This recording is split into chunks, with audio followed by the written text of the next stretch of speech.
recording. Okay.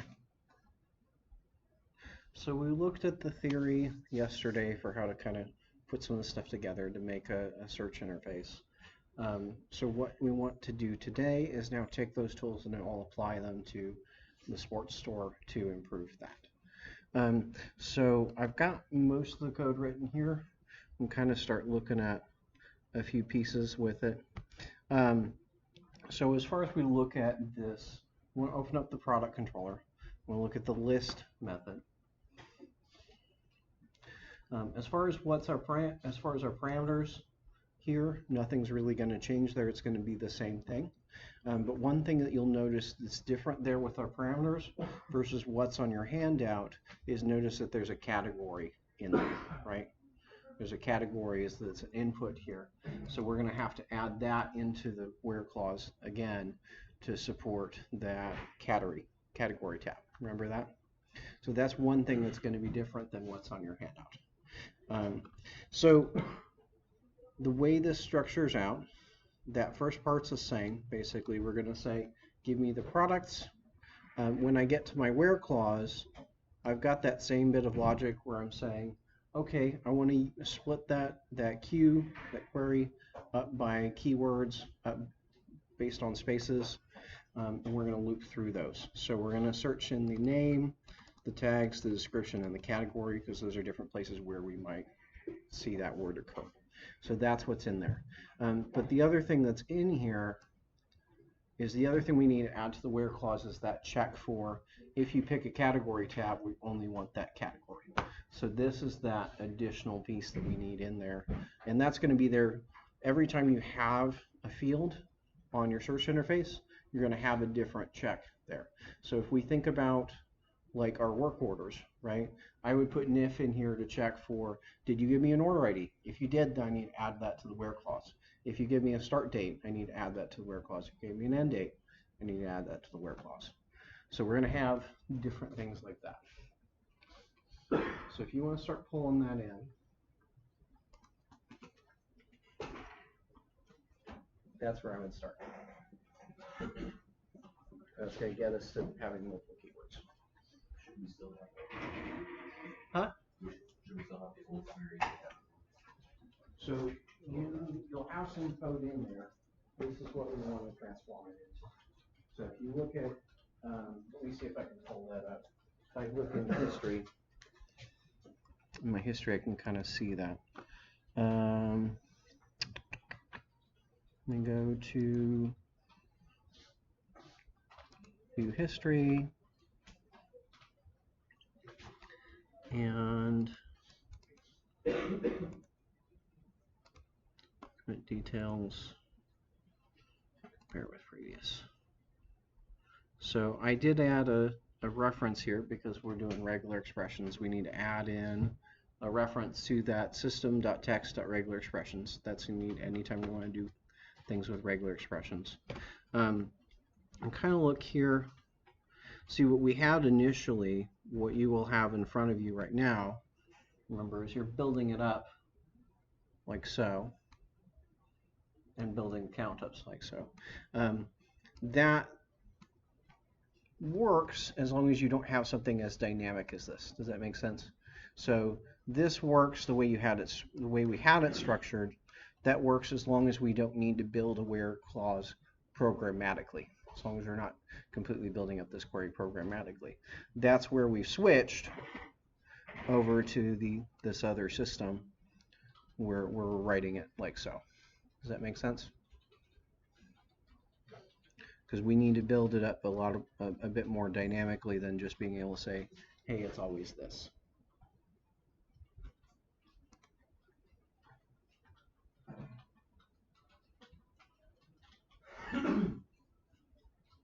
Brandon, can you see any of that? Okay. So we're going to change that whole list pretty much. You can comment out what you got there. The count as well. Yeah, we're going to change how we do the count as well. Yeah. So you can comment that all out. There are going to be some similarities. But a lot of that's going to be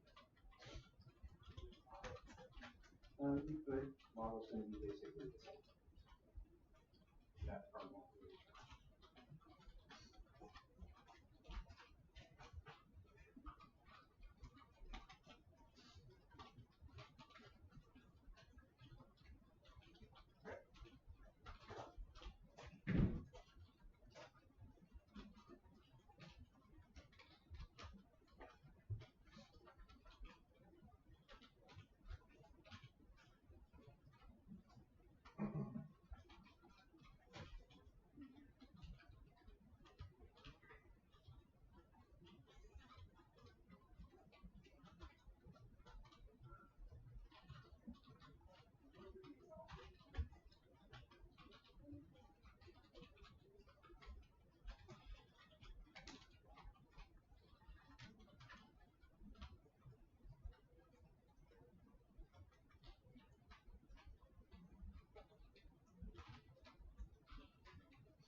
try, if I switch it over, one second, I'm going to switch it over to the light theme.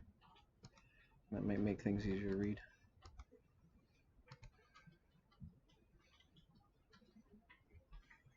Yeah, that should help.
So I know I heard Graham this yesterday, and you explained it a little bit, but I wasn't really sure. So when you say query equals dot query dot where on for each, how come you Here? it's in the for each? Okay, How is it's it not actually just- the same thing. Oh, okay, you're right. Yeah, but how's it like not reassigning itself? That's what, yeah. Everything says about that. Yeah, like doing a plus equals instead. Right. So it's, think about it this way. So if I said query equals query, that's effectively doing nothing. Right. Right, that's keeping itself. Right. Well, if I say query dot where, right, well, this is taking everything that I have in the query so far, adding where to it, Oh. Okay. Okay. and then I save the result of that. Oh. Okay. Okay. Yes. Yeah. It's a little mind bendy, but it does make It sense. is. It's like if you go back to db.products would reset, but it's taking the previous state. Right, yes, there. that's Okay. correct. If I put in db.products here instead of query, yes, that would be resetting. Okay. That's correct. Right. Okay. But query is what I have so far. Right. So I'm starting with, here I have first DB products. If I add a where clause, well, now this will be DB products with that where clause. And then when I come down here, it'll already have that category where clause on it. Okay. I'm just tacking things on. Right. And Okay. it's kind of where you saw what I was talking about yesterday, where I was talking about, you think of it sort of as a pipeline. I'm just adding steps to this pipeline. Right. Okay. What I'm actually saving is not query, I'm saving the result of the where.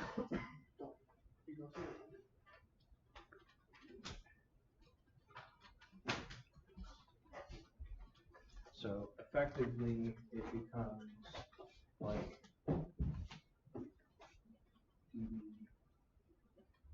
products, and then calling where on that, the output of this, and then I'm calling where on the output of that, and I'm calling where on the output of that. Right. This is effectively what I need to build. Right. The sequence of wheres, and that's what I'm doing. Is because this is calling on that, this is calling on that. Right. They just keep building on each other.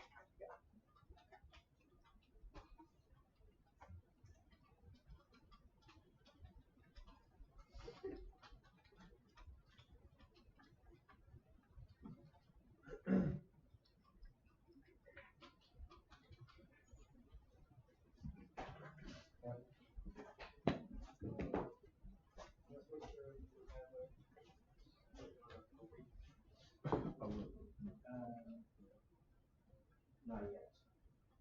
Not in the current constructor. So you've got that part in there. Let me scroll down a little bit. So once we get done with the keywords, we need to compute that count. And we also need to grab the page. So that's where you're going to see that await, is we're awaiting when we're grabbing the count, and we're also awaiting as we're grabbing the page.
So if you have all that in there, you should actually be able to run it, and you should be able to search by more than one keyword, and it should work. Do make sure that in your regular expression that it's exactly this, /s plus. If it's not exactly that, you will run into some issues.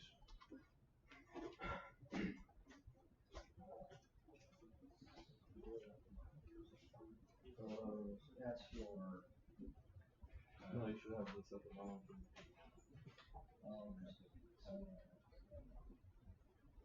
Right.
remember this one like automatically what category so Yeah, or effectively this is dependent to whatever our query is. So here we'll depending.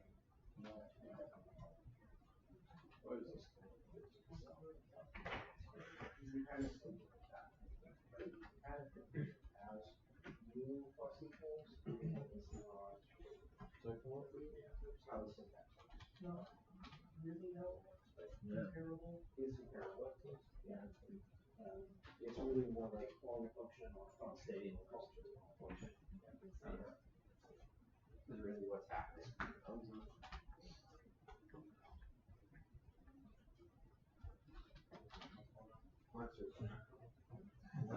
Search is the word.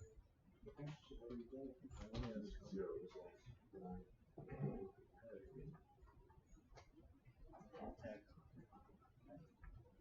So that would be. Okay. I'm sorry. It's like a plane. Right. This makes it because they're sacrificing. But the other ones though.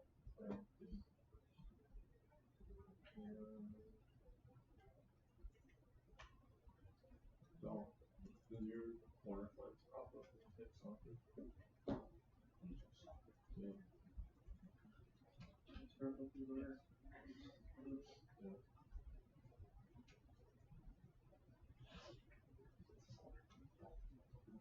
But isn't that soccer? Oh, right. Well, I have a driver.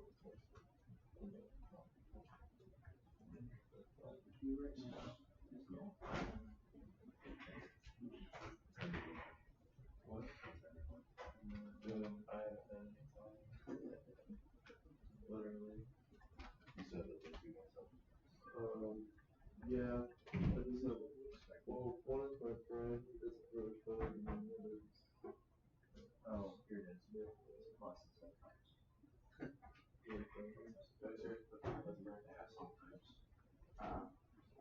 Yeah. Because otherwise you're skipping the first 4 results. Right. Which is why you're not seeing any.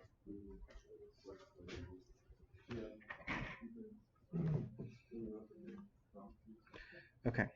So, and then the second part, just to make sure everybody's at the same, the last part, that should be basically what you already have. If let me try and run this so I can kind of see, see what that looks like. So a few things in there. I've already put in tags for, I think, all of my items. Or most of, oh, no, that was on the instructor machine, of course, not on this machine. It's on the machine down 203. But so I can go in there and I can, let me zoom back down a bit.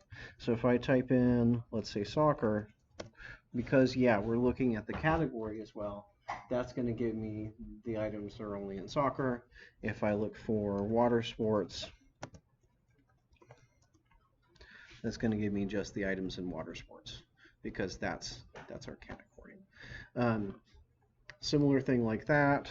If I want to look for, say, life jacket, I can look for it 2 ways. I could spell it out as life jacket, or because these words really don't have an order, once I've split them up, I could still type it in as jacket life, and it's still going to work. Now, that's important because, well, for instance, if we set this up for a full name, that means if I'm looking for John Smith, it'll also match Smith John. Right? So that's one thing to keep in mind as far as that is concerned. Is this doesn't pay, if we're building it this way, it doesn't pay attention to the order of your words. Any order you put in the words is the same. So let's break down the code that we have there. Okay, so we can kind of think of it in several steps, and we kind of looked at this yesterday, but we can think about how this goes through as a few different steps. So the first thing I have in my pipeline, that first block of code, I'm effectively saying get all the rows, right? When I say DB products, say that is the query. I'm saying I want to start with all of the rows in the products table, right? So effectively on the far right, I'm starting with products as being the first thing in my pipeline. And then I'm running it through a few different filters and things. So for instance, what's the next thing potentially in my pipeline if I'm filtering by category?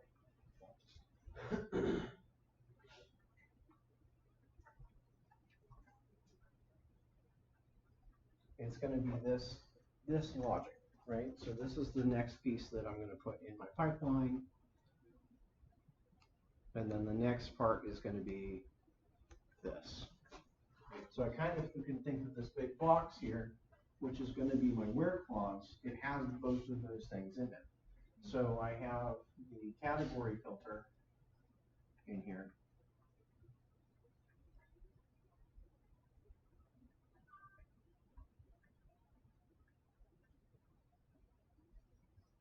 And then I have like the keyword filter or filters.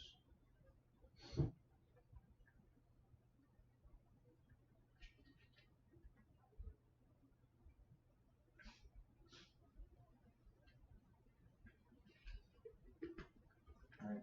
So that whole bit is going to get turned into a single where clause when it gets turned into SQL. So I've got my first step as far as making this work is get all the data and then filter the data. And then I need to do two things at the end. One of them is the count the total number of items that we have. And the other thing is going to be to grab a single page. Does that make sense? So that's how this works out. Anytime you have a search page like this, it's pretty much going to fall together like this.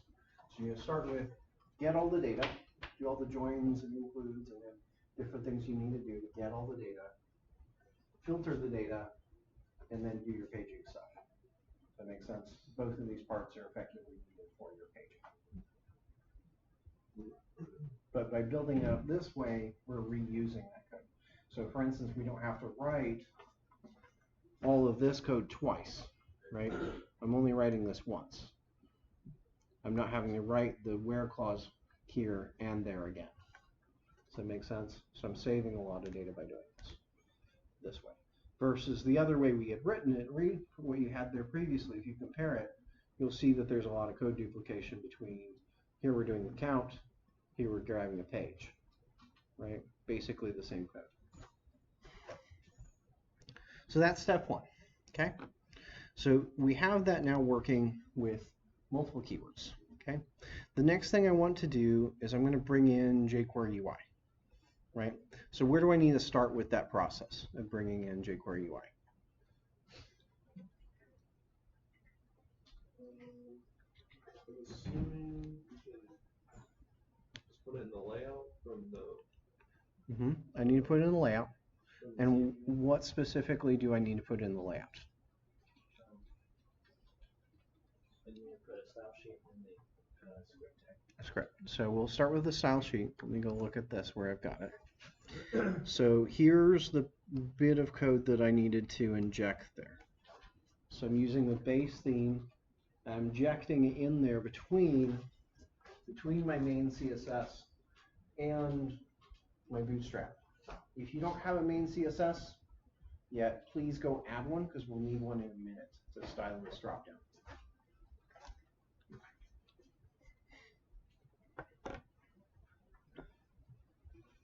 Should we make a CSS folder in your content? It can just be in the under content. You can put it under a CS folder, and that's up to you. I didn't. I just put it in content.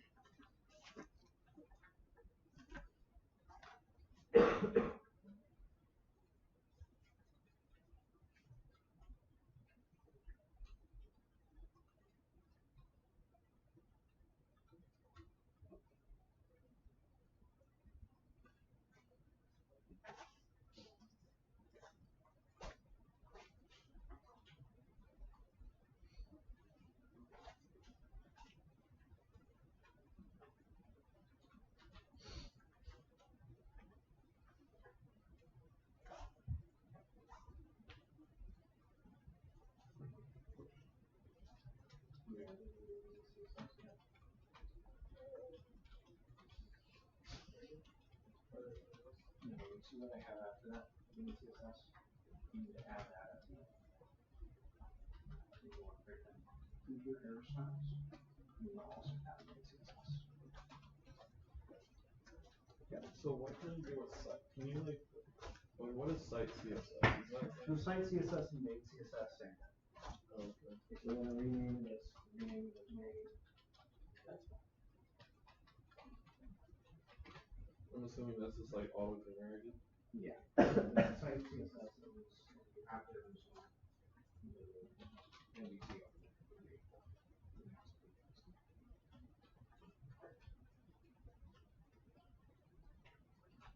you see there may or may not be things you want to keep.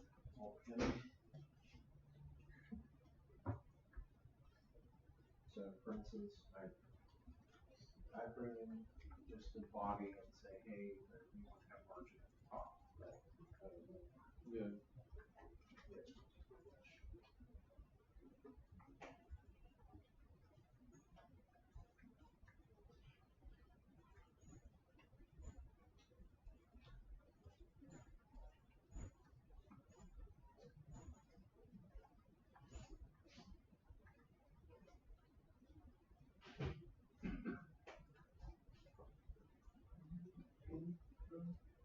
Just make it empty file. Just make it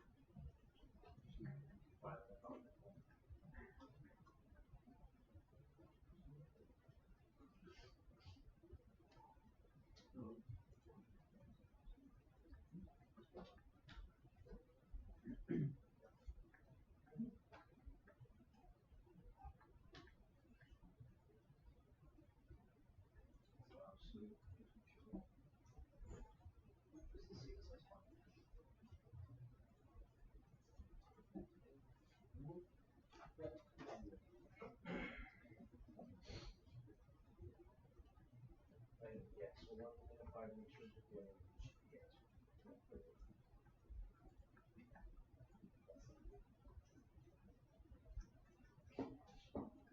Unify together prefer just in case of less space. Here's like the Jquery string, I want that because it doesn't have all the stuff in it.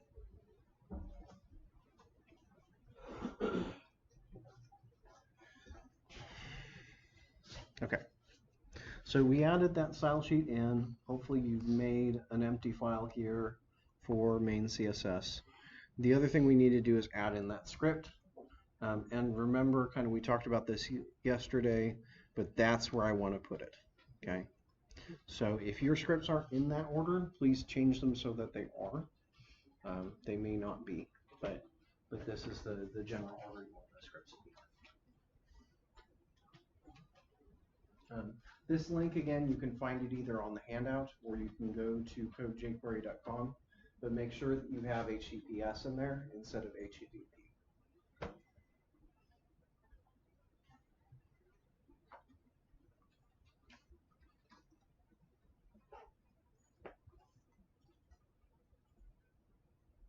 This jQuery so if you're looking at that page, yes, jQuery.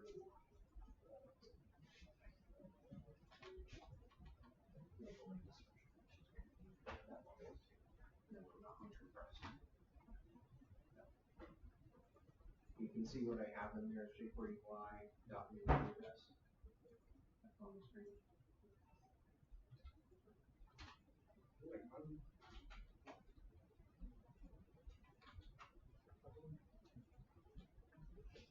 And those may be different. What I was saying is you want to get it to it, so this is like, yes, there may be some differences between what we have. That copy clipboard button currently on that website doesn't work. You'll have to copy yourself. Go back to their copy clipboard broke.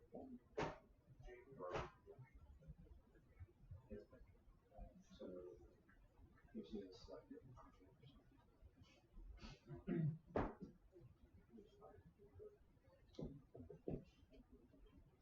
Select it all there.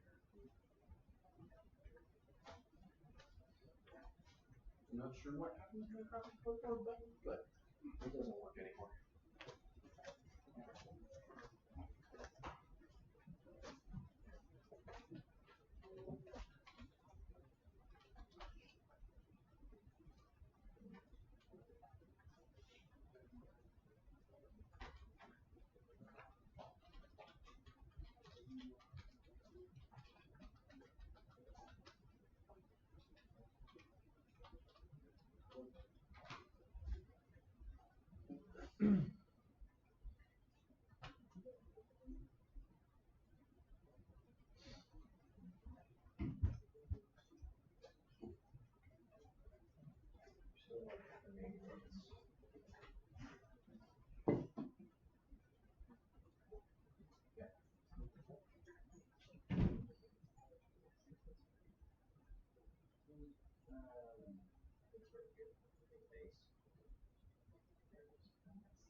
Disease and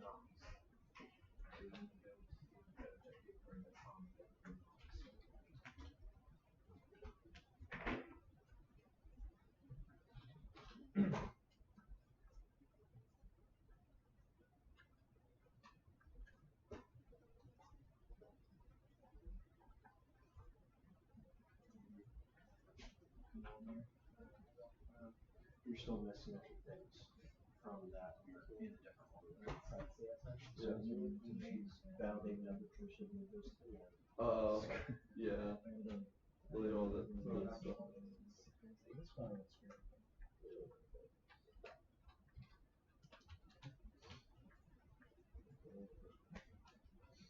You're still missing bootstrap. You see I've got bootstrap and popper.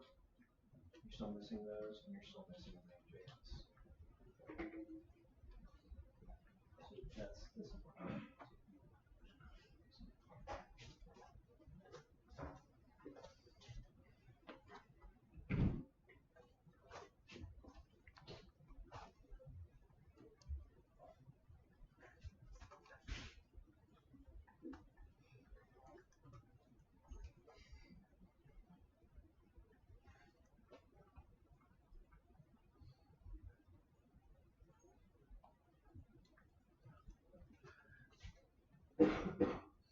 So to kind of review that order, let's look at what all is there. So we've got jQuery first, right? Where are we putting jQuery first? Right, because a lot of these other things depend on jQuery being there. Most of the other things, if not all of those scripts depend on jQuery being there. Okay. Also important in there, I'm not using the slim version. If you get the get started from Bootstrap, you're going to get the slim version. Why am I not using the slim version? Ajax isn't included. Ajax isn't included. What's another thing that's not included? Animations, right? So the only thing that's included in the slim version is just your query syntax. It's just your selectors. That's the only thing you basically get with the slim version. You don't get Ajax and things like that we will need for the other pieces. So that's one thing to note there. And then Popper, what's Popper about?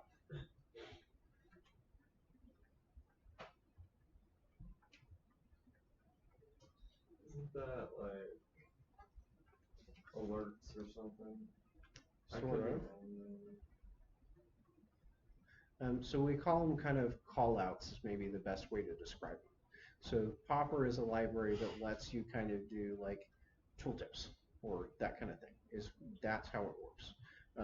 But jQuery has a dependency on Popper for a number of things. So like drop downs and I think dialogues depend on Popper as well, if I remember right. So there's a few things in Bootstrap that depend on that Popper, which is the other reason it needs to be next, right? It needs to be here before Bootstrap because Bootstrap depends on that. Okay? So we've got Bootstrap, then we've got jQuery Ui. Does jQuery Ui have to be in this specific place in the order? So you're saying yes. Dalton, why do you think it has to be specifically here? Huh? There are some other options. Where else could it be? What's the soonest time that I can bring in jQuery Ui? After jQuery. So I could actually just put it underneath here, say jQuery and then jQuery UI immediately. That's perfectly valid. That will work. The only reason I'm putting it down here is to keep track of these three things are for Bootstrap, to kind of keep them together, if that makes sense. That's the only reason I'm doing that, is it makes it easier to track that. I'm then putting the font awesome down here. This can actually go anywhere. Font awesome doesn't depend on anything, so where you put it doesn't really matter. The reason I'm putting these ones down here at the bottom is because these are the only ones that aren't from a CDN. And you'll see I've kind of put a blank line in there to separate. So I've got scripts that are from CDNs, and then I've got scripts that I have locally. Does that make sense? We keep those separate. Okay, so we've got jQuery installed. Those are jQuery UI installed. So that was the two pieces we needed to add: the script and the style sheet. Okay. As far as what we need to do next, what happens next? So we've got it installed. We need to use it, right? So where do I go use this? Where do I need to put code next?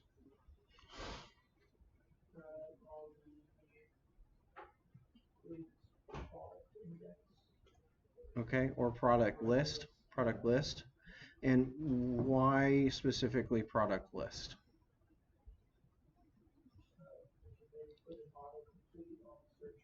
On the search bar, right? And the search bar is on that page, right? Now, I could go put that code into main.js, though, would be another option, right? What would be a downside, though, of putting it into main.js? All the pages have access to. Well, now it has to run on every page, right? So every page that you open now has to run that line of code, right? Alex, you were going to say something?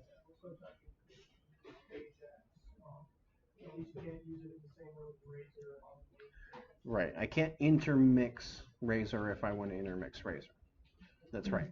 But I could put it in there, and in fact, the way I would get around that is I just make it a function that I call from that page, right? But the big reason I'm going to put it on the list page specifically, rather than putting it in general, is that I don't need it anywhere except this page, okay? So the part we need to add at the end of the list page is the script section. So specifically, we're going to add a script. It really only needs to have 2 lines just to start with.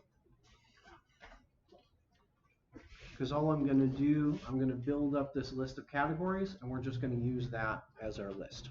We're going to just use a JavaScript list to give you suggestions.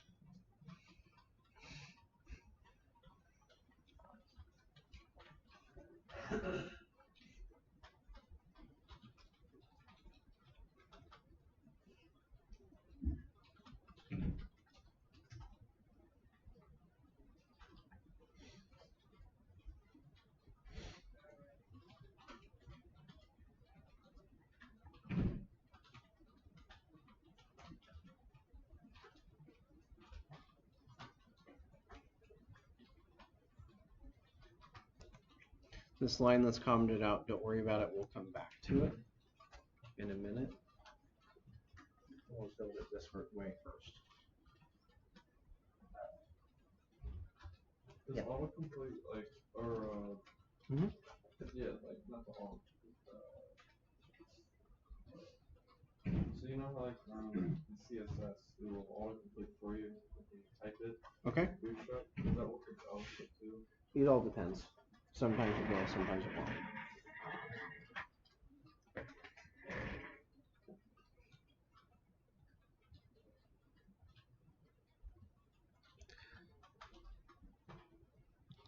Like it may autocomplete it may know that there's not a complete method, but it won't know about this stuff inside here. So it won't really help you with that part.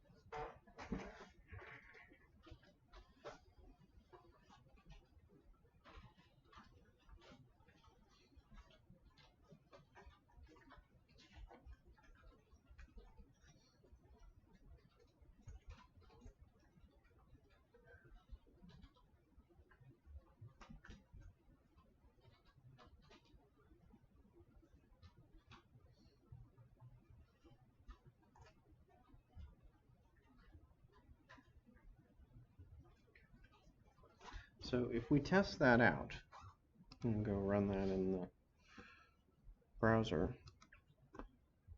So what you should have just by adding those two lines is it should be able to suggest categories for you. So if I click in the box, and even if I just hit the down arrow, well, there's my list of categories right there. That's all you have to do to bring it up. So if you just hit the down arrow on the box, you'll see all of the categories that you have in there. If I start typing, what you'll see is it starts filtering it down, so the only categories that fit those letters that I've typed in, so I've typed in CH, it's only showing me chess. But notice that one thing it doesn't do is it doesn't know about spelling, right? It can't give you a suggestion if I write in CHSS. So it doesn't fix any sort of spelling errors, but it will tell you if you like what you've typed is part of a word. Yeah.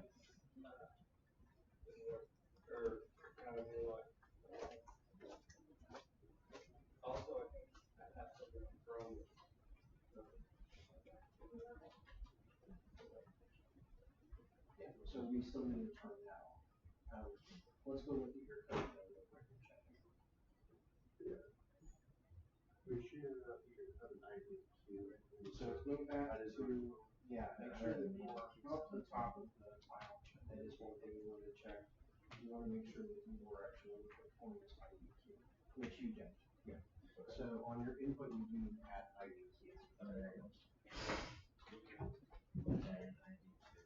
The other thing that some of you may be seeing as you're using this, you may see the browser's autocomplete kicking in. And let me go, I don't know why mine's not kicking in.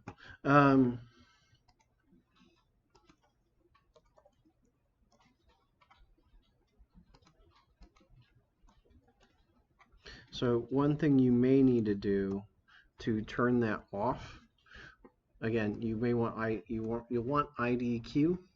The other thing that you'll want to set in there, you're going to set autocomplete to off. By setting autocomplete to off, you're preventing the browser from using any of its built-in autocomplete functionality, because otherwise you'll end up seeing both drop-downs, both the one from the browser and the one from Jquery Ui, if you don't turn autocomplete off.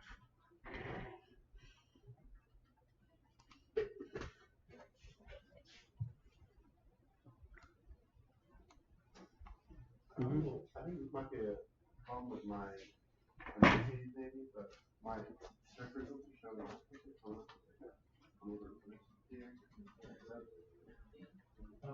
Let's make sure you have the right, let's look at your layout.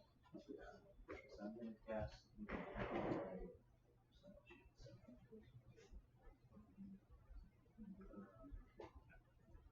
Like I said, when you move this down to the bottom of the body. But what's happening here, you see the link to Jquery Ui, it's actually valid. You've got that. Is there a bootstrap? Oh. So it's not able to find Jquery Ui, so it's just styling it as a list. So refresh it. So yeah, you want to remove that script tag down to that new controller. Okay. There you go.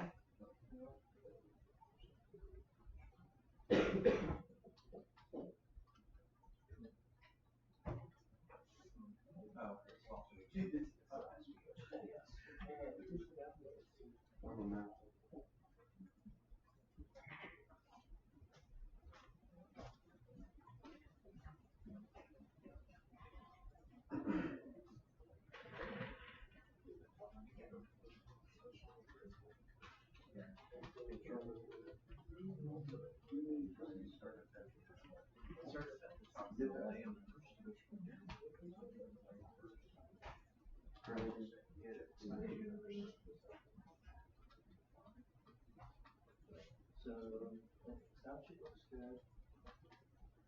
Script plan, okay.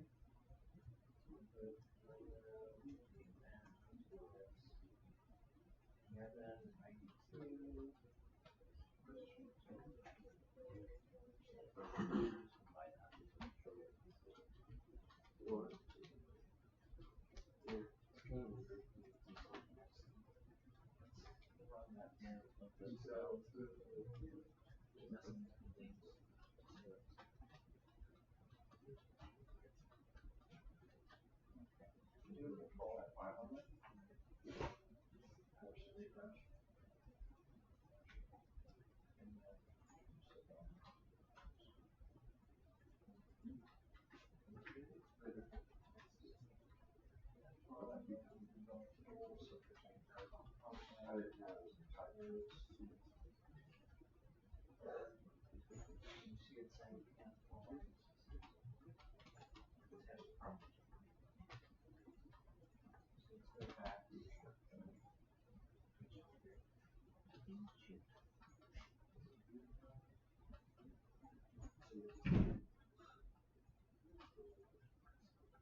Oh, yeah. You have that. That's what like.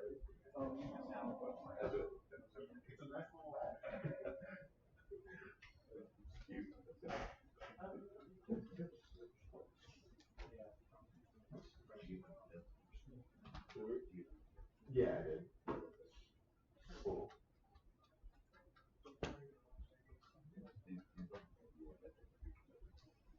Really? He's like, yeah.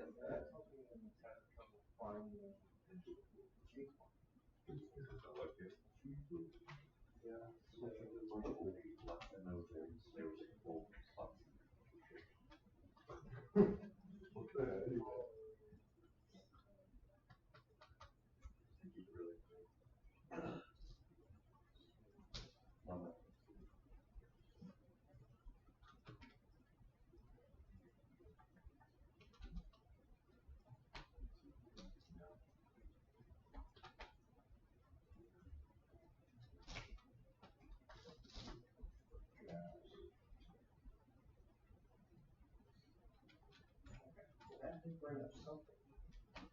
Okay, let's try the same thing.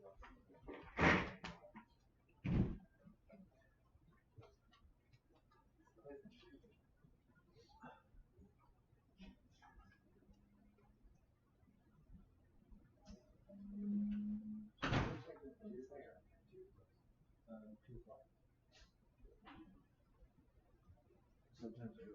Well, is it a Friday? No, so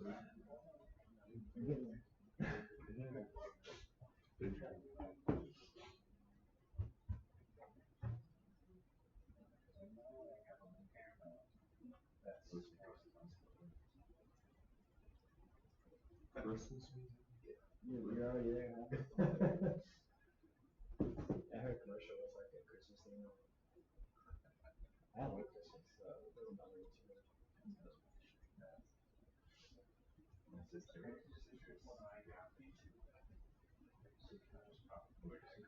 Oh yeah. No. Did you put pumpkins or? We went. There's a restaurant there, yeah. I actually, I used to live right down the street. So like, that's kind of where I grew up, yeah. In that area. We used to go on like a year. Yeah. It's a really cool place. Yeah. Nice restaurant. Cool things to do outside. Right.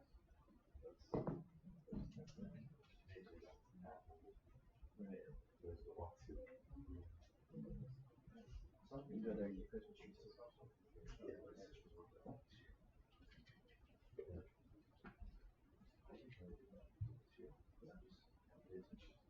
Those things like, I couldn't know we just had a Christmas tree in the attic and brought it down. We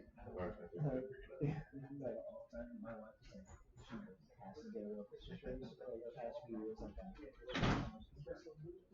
I've never we've never done it. It's so good. And my dad was just like, oh, tree. That's it.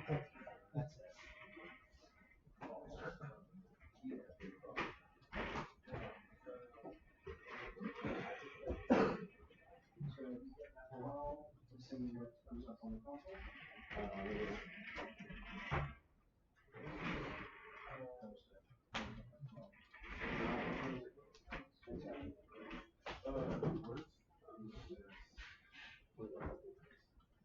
that means that your style sheet's not right. So if we look at the top of the layout,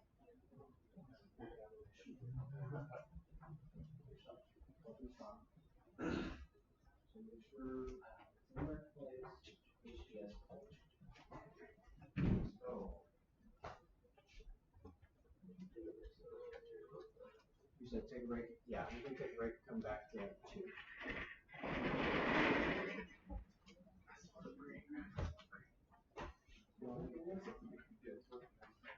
You have a lot of errors on this one.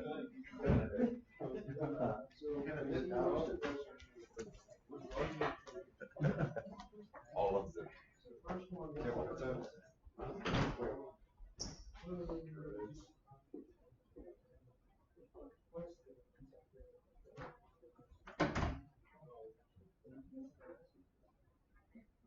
This is HTTP, HTTPS.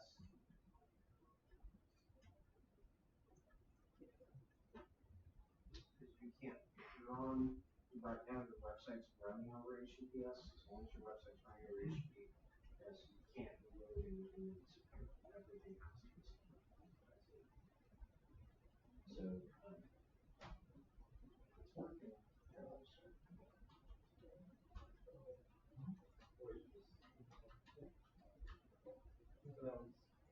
So if you pick water sports, it should just show up at the water sports.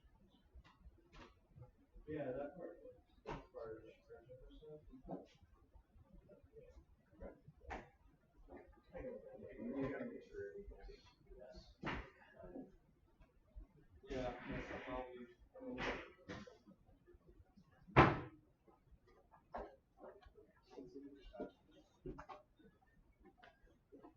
So, okay. So go back to the browser. That's what we call it. So first, and let's go to the top of that. And look at that section. So let's see if we can open that section.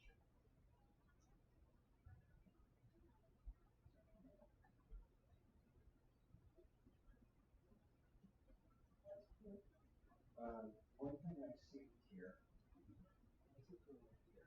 What's that?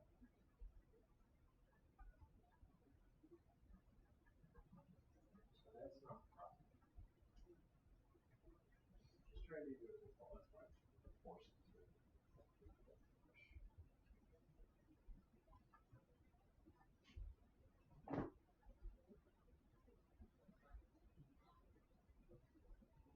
So let's go back. So it looks like the style sheet's right. That's usually the fault.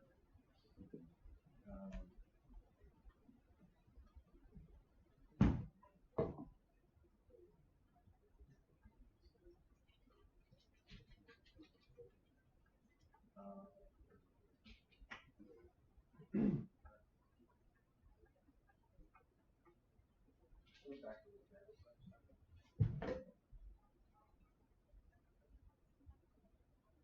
No, good trust me.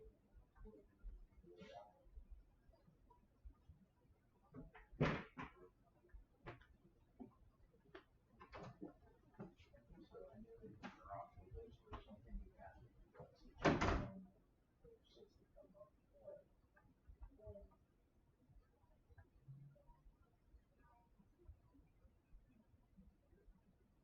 Since they come up.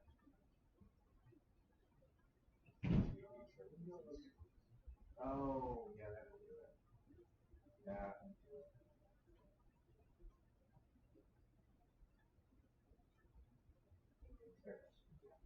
There it is. That makes sense. Two. Awareness. I gave you a whole page.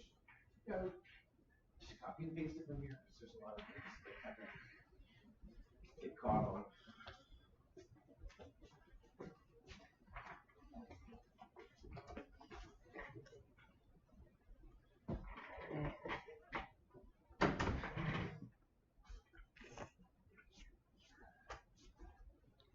Did you get that all working? I was missing things. Okay, this is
No, what happened to Cuba? He figured out. Yeah, he got canceled. Cancel the test. Oh, Cuba, what are you doing? I know they arrested him. That's the only thing. Let's see. He got arrested. Oh yeah, he got indicted. Like how do you get indicted? Like what makes you indicted? I don't know. Yeah, that's the thing. It's like being a federal seems super serious. Right, like either it's like a predator that crosses state lines. Yeah. Cuba been canceled, dude. I haven't been in a movie in a long time. He was in OJ. Oh, that show, that TV show, right? Yeah. Which I watched it. I I saw a few episodes. I liked it because my wife, lady, she watched it, and I caught a little bit of it. It's pretty good. Yeah, I like those like true crime kind of thing. Yeah.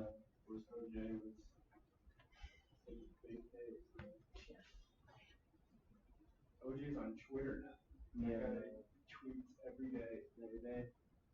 Just showing us like this is great. That's crazy. Go into his Twitter.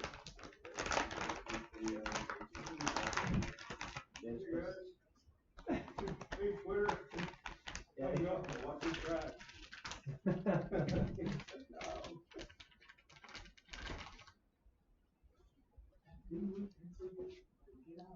Yeah, that was like 20 years ago. It's back. You know he wrote a book? How did he really? Yeah, He did. You know what it's called? It's something like if I did. If I did do it, this is how I do it.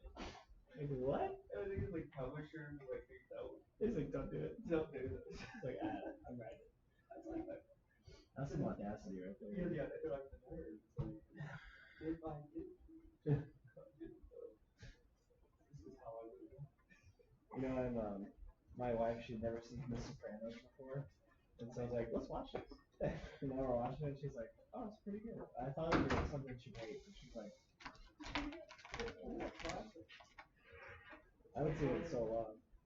I think last time, it went off the air in 2007. That's like last time. So it's been a while. That's where I moved up.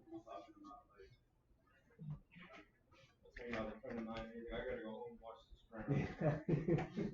Okay, I got Sopranos.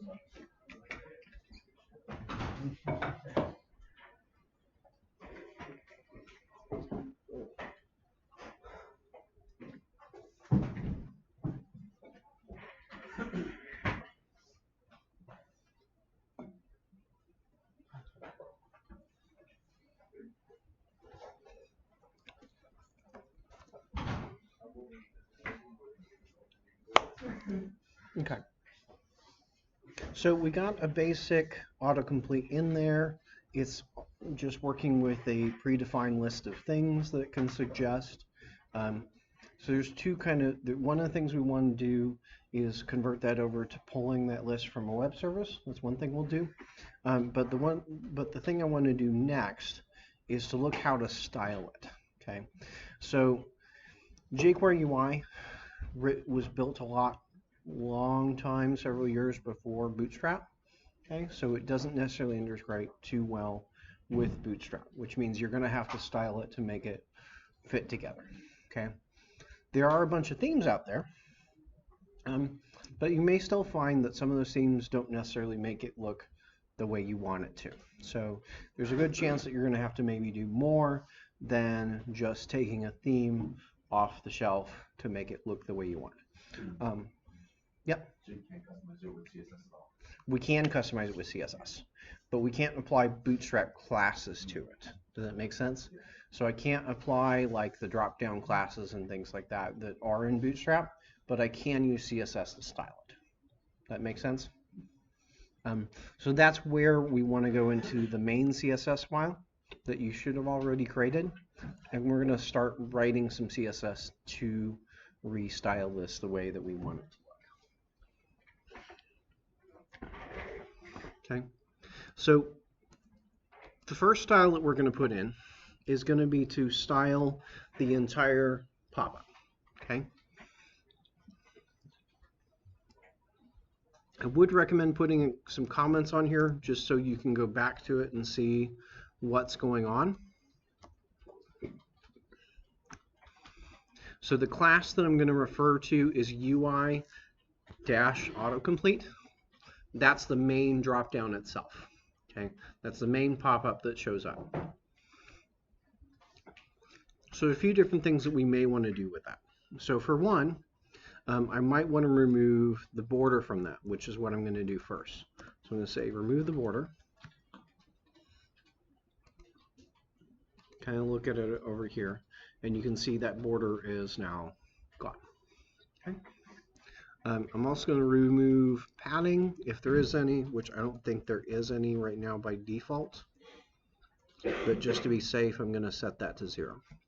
So that's going to remove anything that's around the edges, and it's going to let us have more control about how we want to style it inside. The next piece I want to do is I want to kind of give this drop down that's coming out, I want to give it some rounded corners. Okay. So if you remember right, the way that you make rounded corners on things is you set the border radius. So let's set the border radius to 4 pixels.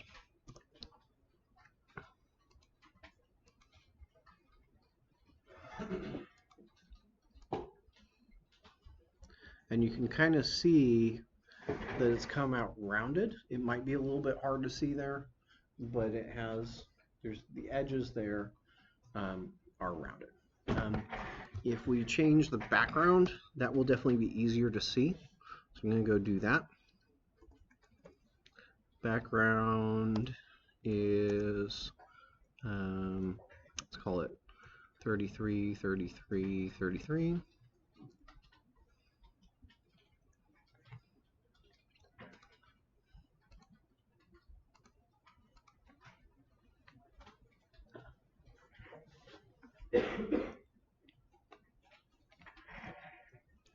So if I want to change the background like that, give it some rounded corners, that's where I would start. Okay. Now you may notice that the text has kind of disappeared because I've changed the background to black. We need to change the foreground to something lighter. How might we change the foreground to something lighter? Does anybody remember that? It's just color, right? So let's change the color to white, or maybe a light gray. So Charlie, Charlie, Charlie, Charlie, Charlie, Charlie.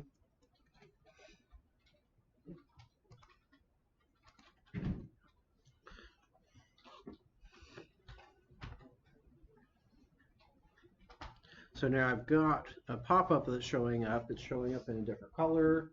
The text in there is a different color. I've got a little bit of rounding on the corners, which makes it fit together better with Bootstrap, because all the inputs in Bootstrap have got rounded corners on them. So that's kind of the starting point. Okay. The other thing I may want to do as this gets longer. So let's say I go back into the script. I'm going to add a few more categories. So let's add a few more in here. A, B.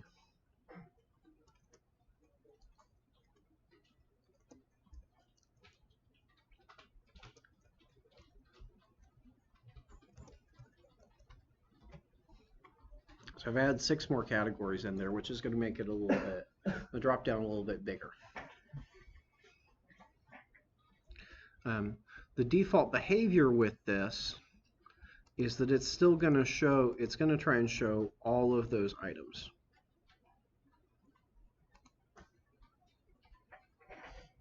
Okay. So sometimes there's going to be way more items in there than you want to appear all at once, right? So what might we want to do to avoid that? Take. Huh? We could do a take. What if I still want the options to be there though, but to not take up as much space on screen? I might want to add a scroll bar of some sort, right?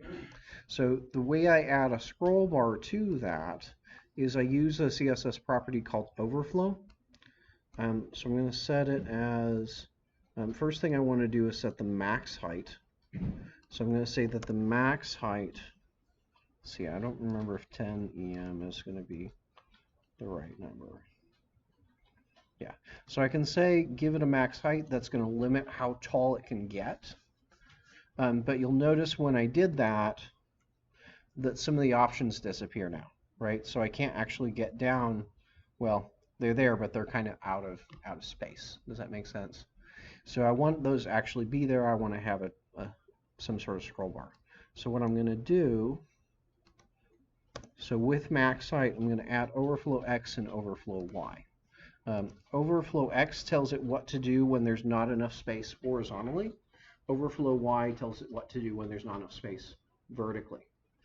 So because I tell it overflow Y auto, it's going to add in a scroll bar whenever it needs to. So scroll bar is not going to be there if it's not needed, but it will be there if it is needed. And if any of these options get too long, that's where hidden is going to end up just cutting them off rather than appearing outside of the box.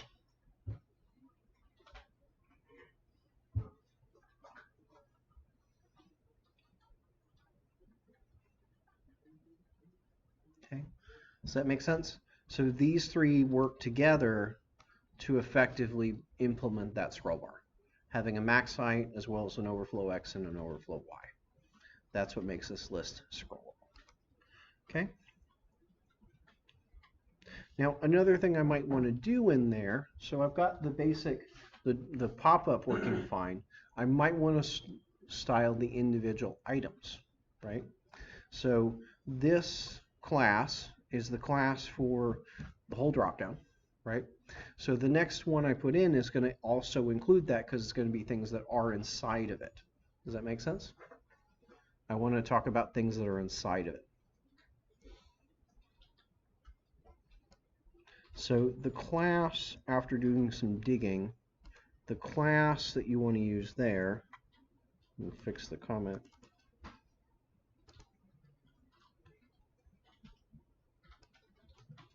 So we're going to start with Ui-Autocomplete just like we had above. But to refer it to a specific menu item, I'm also going to add in UI menu item wrapper. The reason I don't use that by itself is because Jquery Ui does use that in other places, in other widgets. So if I don't include this first part, then that will end up styling other things in the website potentially instead of just the autocomplete box.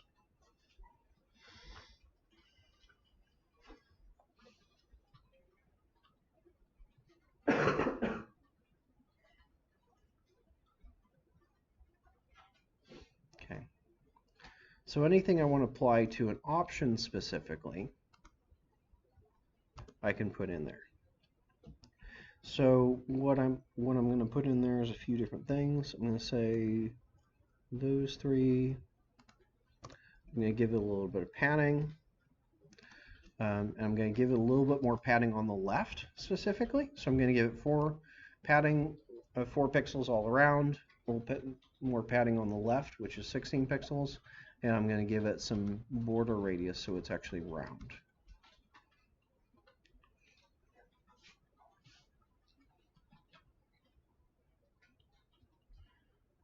What that's going to do is it's going to push these items over a little bit to the left so it's clearer that they're kind of a drop down.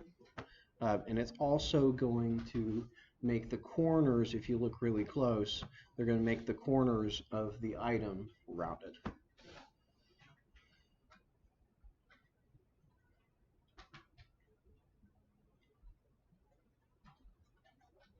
Any questions on that so far?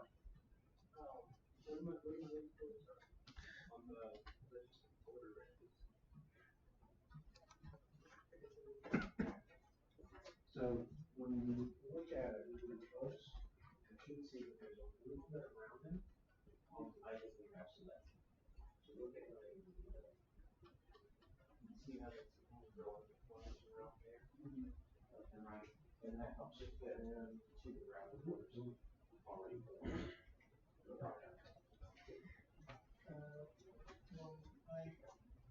When yours it immediately brings up the drop down mode and focuses, right? No, it doesn't. I'm just going to it and I'm hitting a down arrow to get to it. If you click in it and you hit the down arrow, then you should get it. This? Yeah. Okay. Like the autocomplete still pops up when it types, so I hit the down arrow. Okay.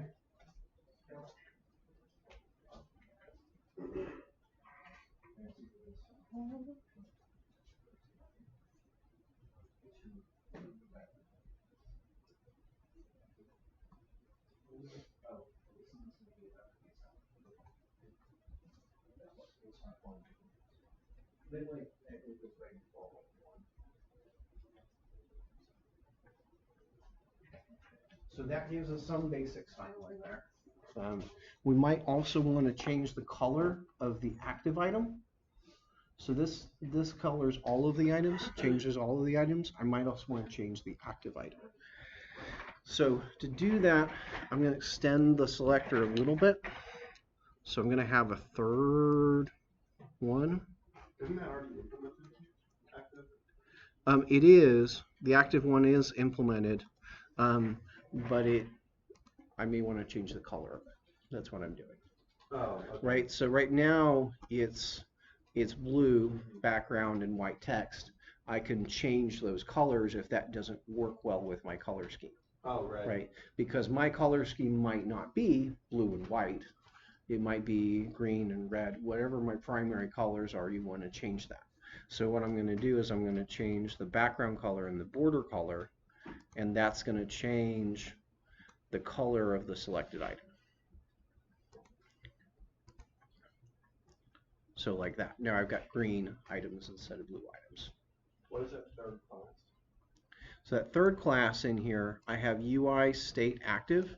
One important thing to note, I have a space here in this first one. I do not have a space on that second one.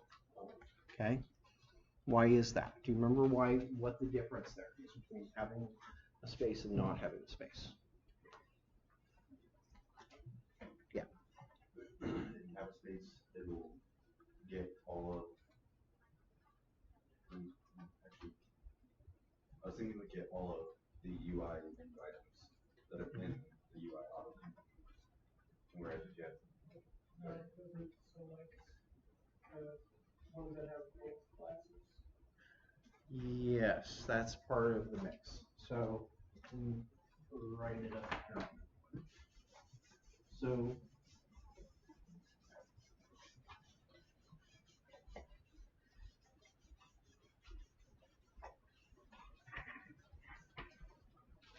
the way that the HTML is structured, there's a few more layers than we have here, but roughly speaking, at the top layer, I've got the menu. That menu contains items, so they're like children. So you've got item, item, item, and one of these is also active. It has both of those classes. So at the top, I've got the menu contains items. So if I put in a space, I'm talking about a descendant, right? So I'm saying that I want menu item wrappers that are inside of a menu. That makes sense? They're children. If I put a space in there, I'm saying they're children. If I don't put a space and I'm just connecting them like this, see, this would say that I'm looking inside of a menu item. And that would say, okay, well, I want an active thing that's inside of the menu item, right? Versus when I'm saying this, without that space, I'm saying that it is the same item. So I'm saying I want to reference an item that has, or an element that has both of those classes. That makes sense? Because that active class is applied directly to the item, not a descendant of the item. That makes sense? That's the difference. So one, I'm looking at a descendant selector, but the other is still, I'm just saying I want an element with both of these classes. and that's that dot and then dot. Okay. Obviously, you can change these colors at will, you know, make it something else, but that's roughly what worked for me, is to kind of play around that way and get it to look nice. With the default Bootstrap theme, it doesn't look too bad out of the box, white and blue.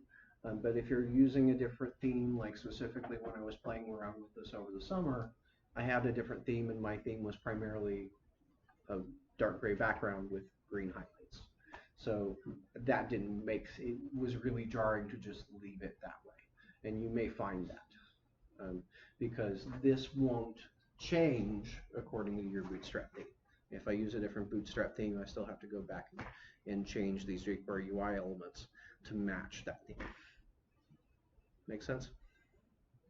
So that's part of why you want to know about it, is because there's a lot of other themes out there for Bootstrap, and at that point you're going to need to change the styling of this.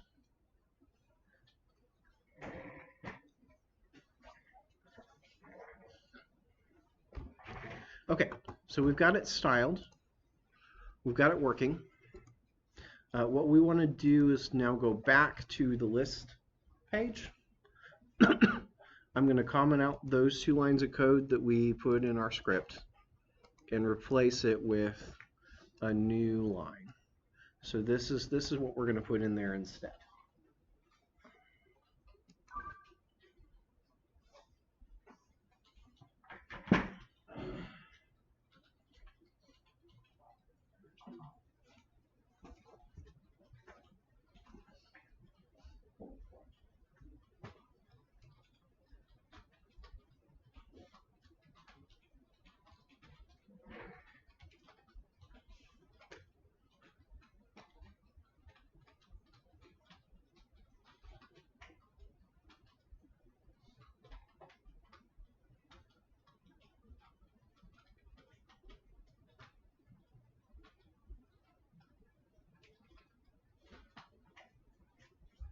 So if I know what items up ahead of time, I know what all the things that could show up in the suggestions, and that list is relatively small, this solution works. As long as I know it's static, it's never going to change, I can predict it, that's a good solution, right? Because it's just, we send it to the browser, done. But a lot of times we're going to find out that we want to pull this from the database, we want to have it be a lot more flexible, we want it to update automatically as the user's changing data in the database, and we want to potentially even put a spell checker in there. We can't do a spell checker if we just stay in this sort of manner, okay? So I'm going to switch it over to this. The main difference here being, you can see that the source has gone from this JavaScript array, it's gone to this URL. Does that make sense? That's all it takes. It will actually do all the Ajax for you just by doing that. Okay? So if we flip that over, you're going to see that. And the reason I'm putting mid-length here, remember this, just make sure that you have an uppercase L there, because the capitalization does matter. Min-length says, if you don't have at least this many characters, then don't contact the web service. So it won't contact the web service until you get at least 2. What that also means is it means I can't hit that down arrow until I've typed in at least 2 characters. So if I type in WA, then it should start giving me suggestions. Although it looks like, yeah, it looks like we haven't built that yet. I know I have it on mine, so it should have responded, but it didn't. Let me comment this out.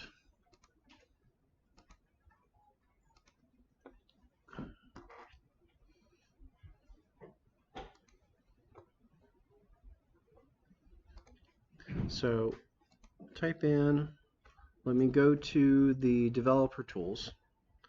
And if we look under the network tab, as we're changing things, as we're typing into that box, what you'll see here, as I'm typing, you see it sending those requests out. Okay, so I can see in there that it's trying to contact the keywords action, and it's trying to set the term as watt, watty, water, right?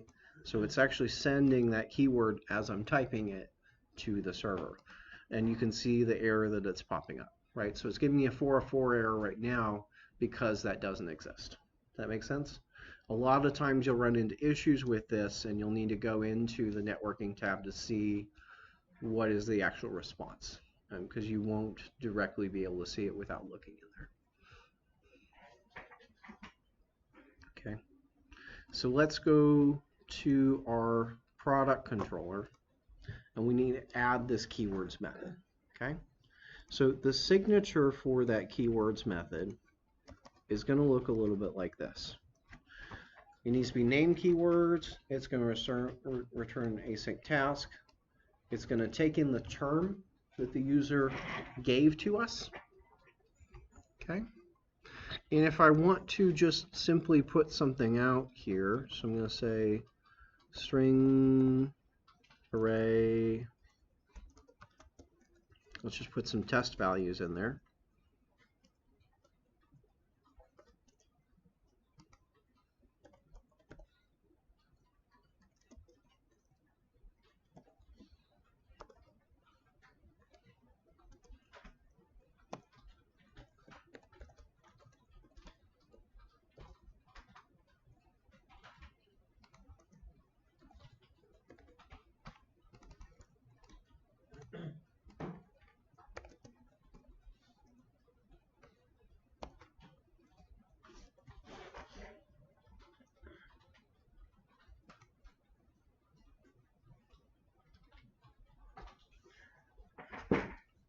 And again, as we kind of talked about yesterday, the reason I'm going to put that in there is because I want to allow this web service to be contacted via GET. If I don't allow that, then it can only be contacted via POST, but this is going to send out the requests as GET. So we need that to work. Okay. So if you have that in there and you run it, you should already see some options show up as you start typing.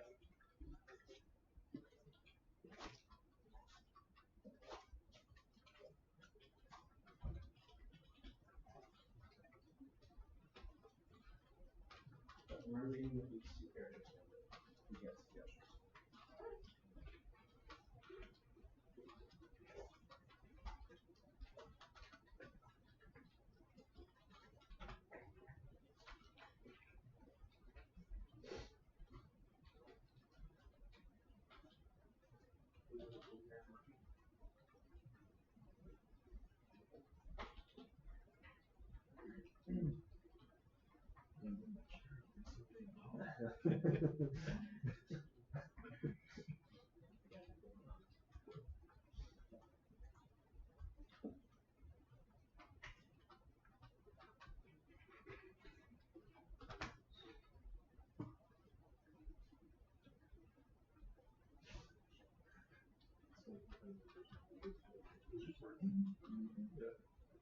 Yeah, type keywords. Just spell keywords right. Yeah. That's verbose is when you spell right. It shouldn't matter what you type. So we want to look at the networking tab and see what it's sending and see what you're getting back. What is that?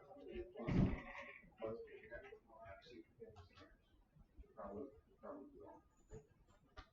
So type something.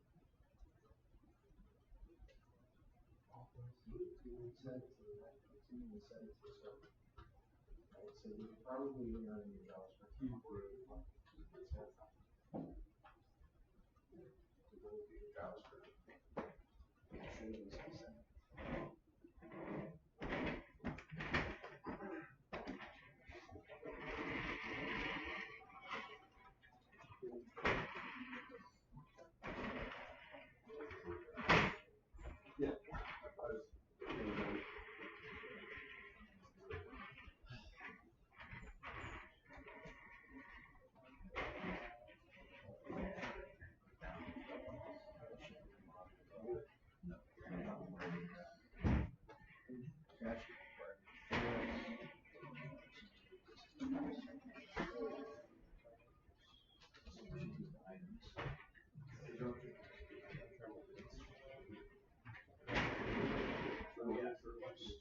No,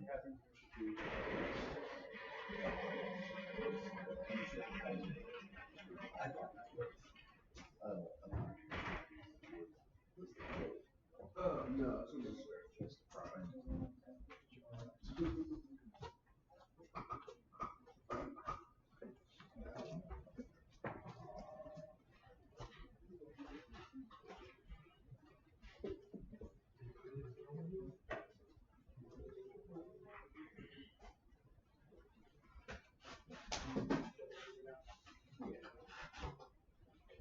So if you have it up and running now, what should you do? What are you seeing? Hello world. Hello world. Does it matter what you type in? No. No, it doesn't. But So you notice if we gave it a list of options, it automatically figured out how to filter that list, right? So if we gave it a list of items in JavaScript, it automatically did that part for us. But if we then use a web service, we have to do all the filtering ourselves on the server side, right? So let's say I want to do this filtering here, just using this set of strings. How would I filter that down to only return the ones that contain your term?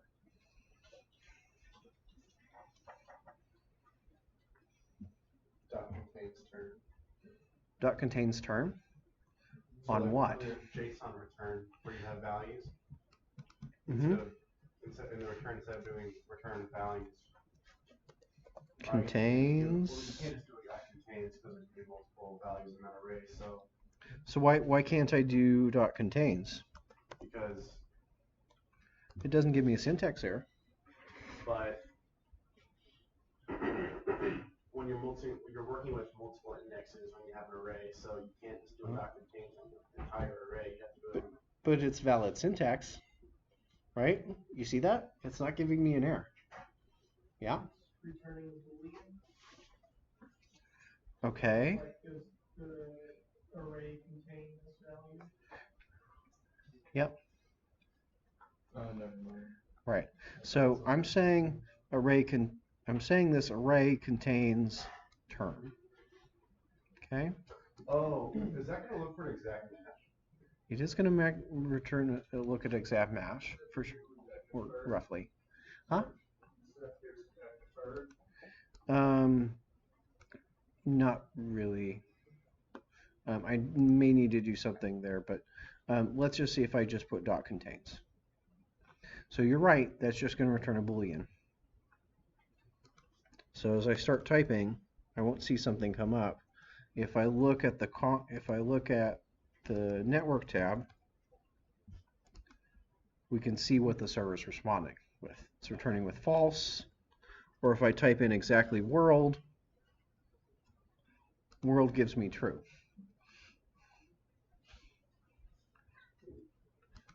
WRL still gives me false. So what it's saying is, remember I mentioned this at some point, there's two different contains methods. There's two different contains methods in C#, and they do different things. Okay? So there's one version of contains that works on any array or any list, and it specifically says, is that item in the list? Right? So it's going to go through and say, okay, look at hello. Does hello exactly equal to term? True or false? No.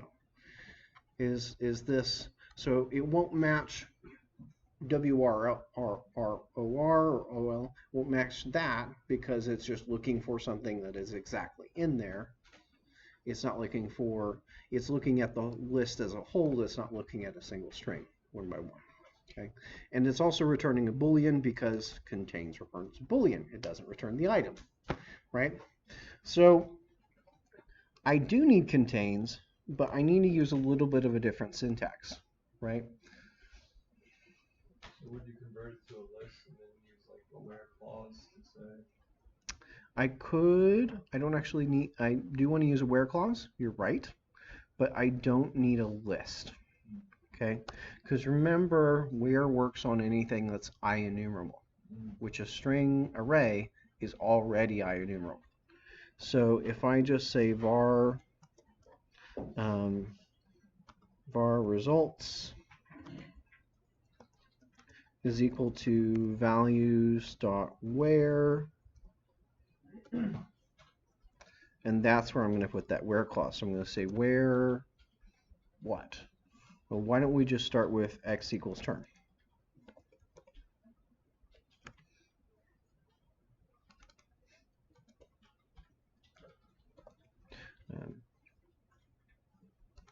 So if I try just this and run it, don't worry about typing that in too much because I'm going to change it in a minute. But if I type in world, I get it. If I don't type it in exactly, I get it. So I get world if I type it in exactly. I get hello if I type it in exactly, but on the other case, I don't get it exactly, right? Right. So I've said exactly equal, right? So I can do a where. The thing to remember here is I can do a where on anything, basically. But the whole point of where is to filter data, right? So anytime you want to filter data, you want to start by thinking about where, not the contains part. The contains part is just how we say, well, it should be like this, right? This should be like that. It should contain part of it. So in that where clause, if I say x dot contains term,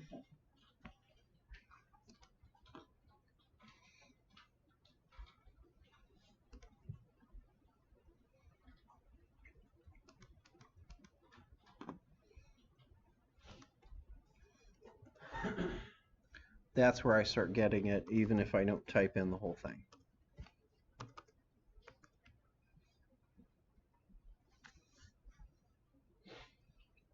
Does that make sense? So that's that, okay? So you've got that basic structure there. And the thing to remember there, as far as what we've seen so far, is to remember if you don't filter it on the server side, you're going to see all the results that are returned. So you got to make sure that you're incorporating that term somehow to filter out results that you don't want, okay? So what I'd like you to do at this point, take this, turn it over to what we want to do instead is grab all the categories from the database, and then only show those categories that match your search term. Go for it.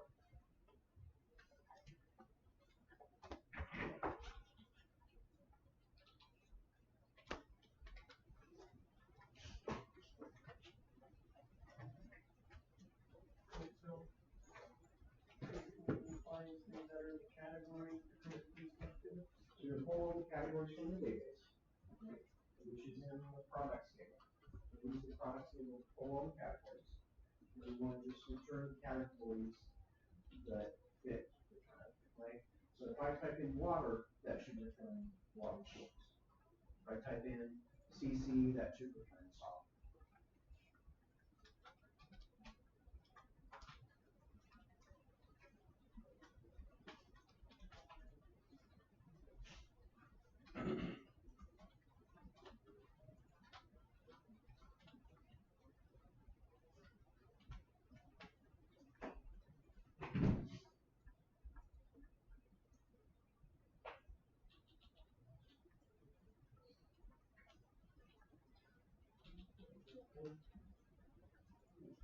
So, okay. So you want to pull from the database. You can start it that way, but what I want you to work towards is pulling from the database, not just one. Make sense? But you can start with that. That's an okay place to start.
What's the method to get only? Oh, but big brain have what? It's a big brain have.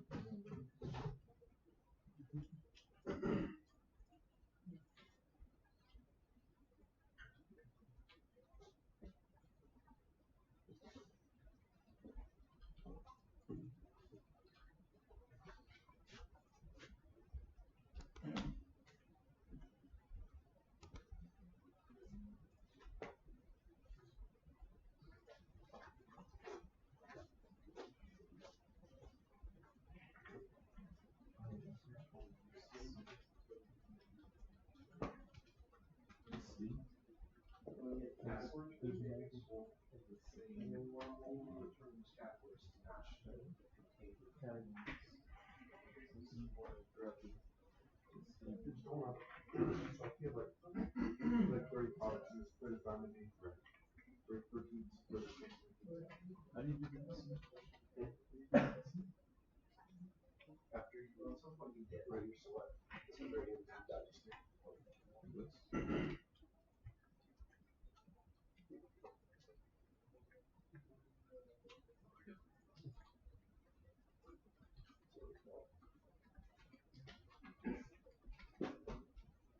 It's distinct, is that true?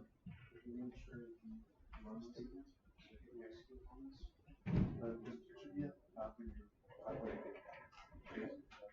not even like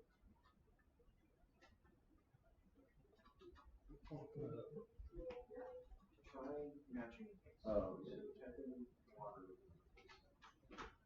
See, so it's being only matching. I matching things.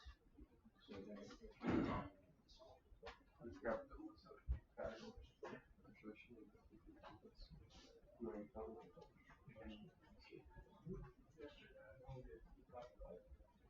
So two lower was the trick that I used yesterday to make this work. Because I made those things lowercase.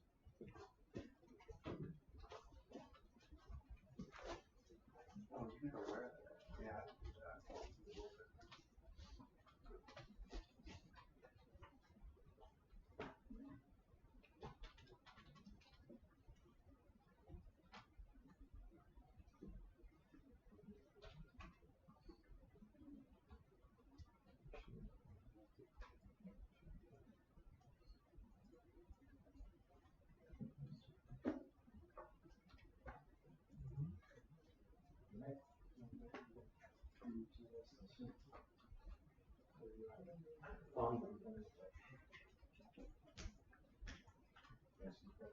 Yeah.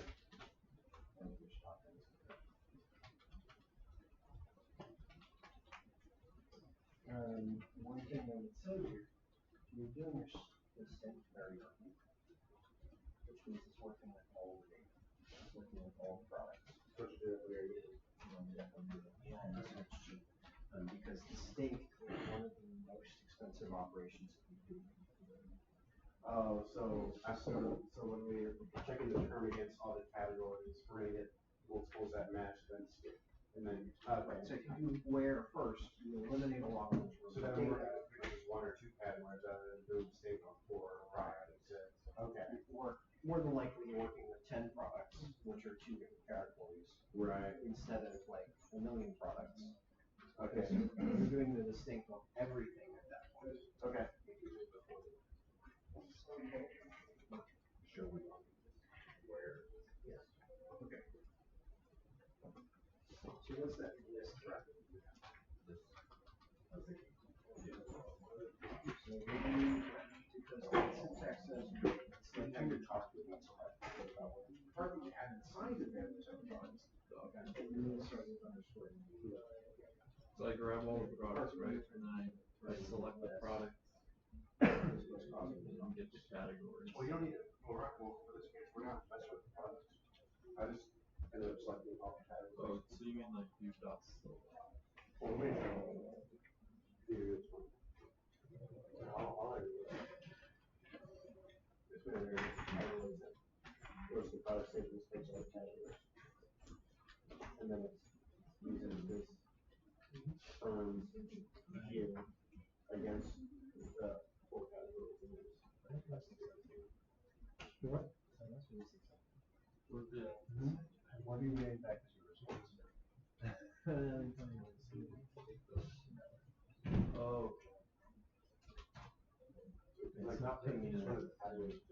So that makes you do something like JavaScript. So it says 500 there.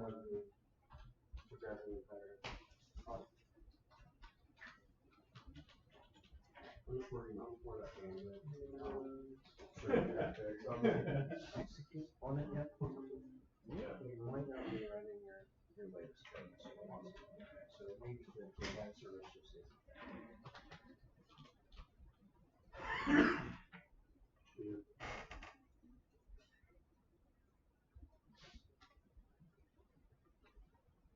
Down to web resource.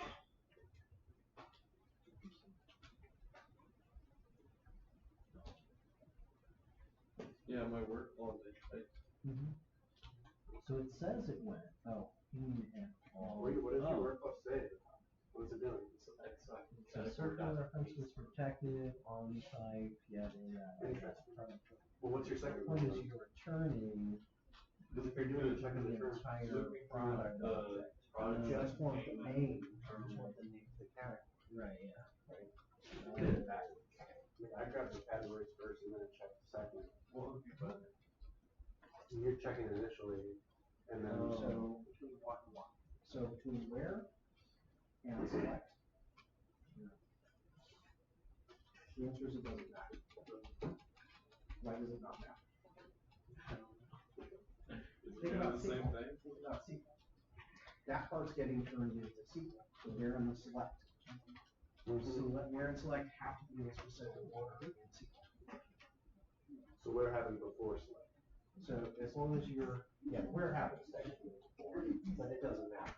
Yeah. It doesn't matter whether you say where select or select where, you're gonna get the same SQL. Right. Okay.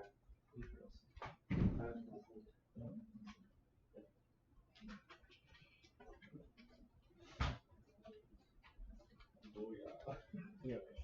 I'm ready to watch. Okay.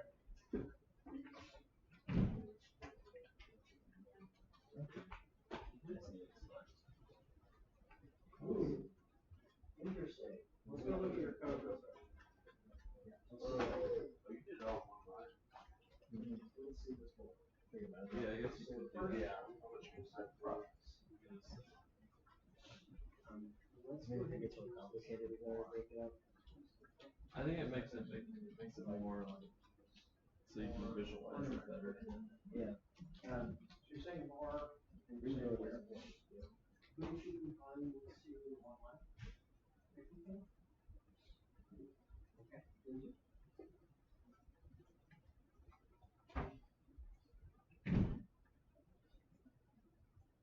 That's not going to change your output. But I'm kind of getting more and more. What you're getting though right now is you're getting the entire problem. You just want category. So how can you just get category?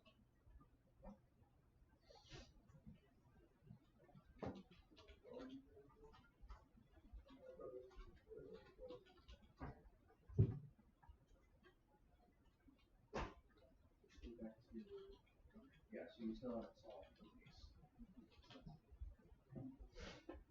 But part of it, we need another step too.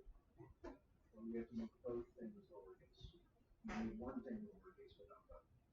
So you need what things affect in lowercase, we haven't made what's in the database.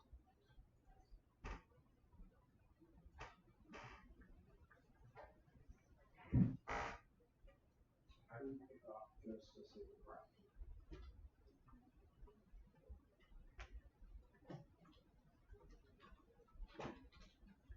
We have to think back to the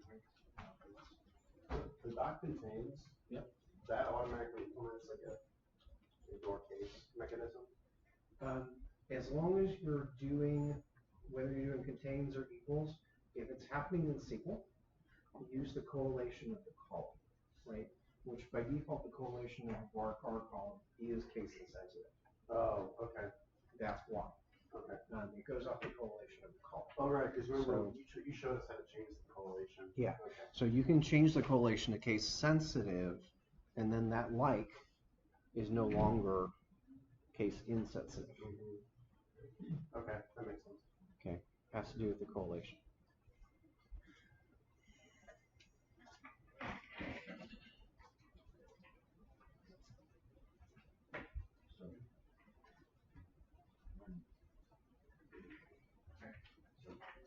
So general info, stick the same as the latest you get. Because the safe is extremely expensive.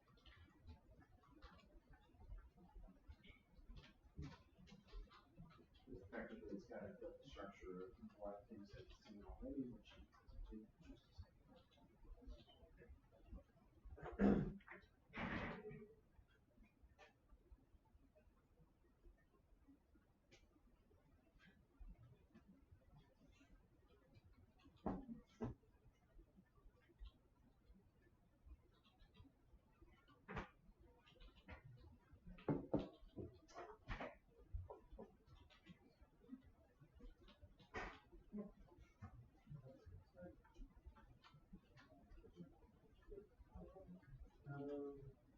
just anything else?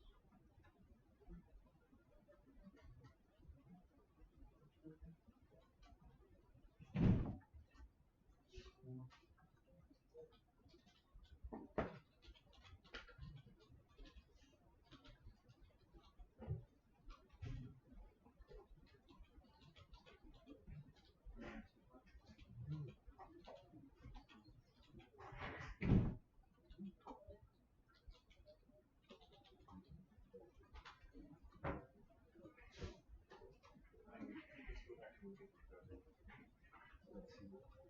So look at what we did here. So here we go with an object and the same property. You can just have this one thing, and you say, that. So you actually eliminate all of those things.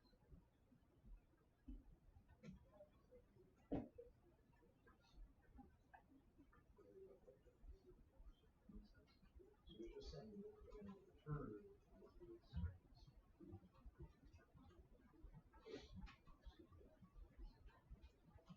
Does that make sense?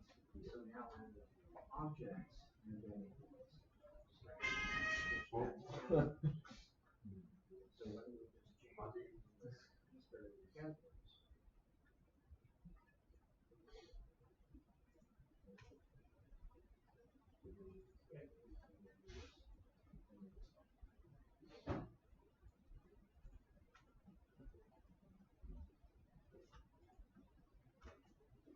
Go ahead.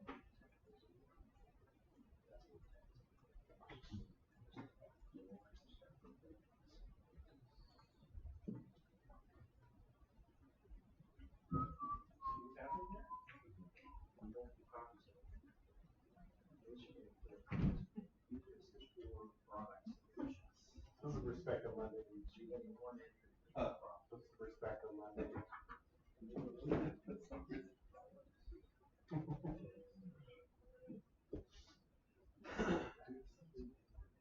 I haven't either. You can put it in real place and it will work. The difference is remember who's It's the opposite strength. It's growing. I don't know, it's like a shot. It's like so you can call just it 40 years old. it runs in SQL. Call that with our conversation. So we do the same thing with that. Which is great. It was actually one of my, I met this girl through my life. And it was really funny because then, she texted Maya saying that she was talking to me. And I was like, oh, so that's what we call it.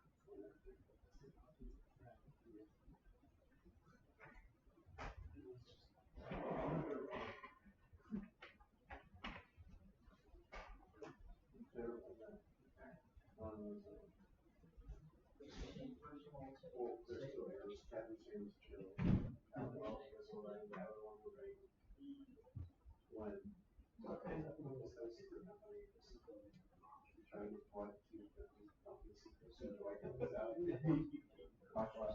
She's wearing a wire.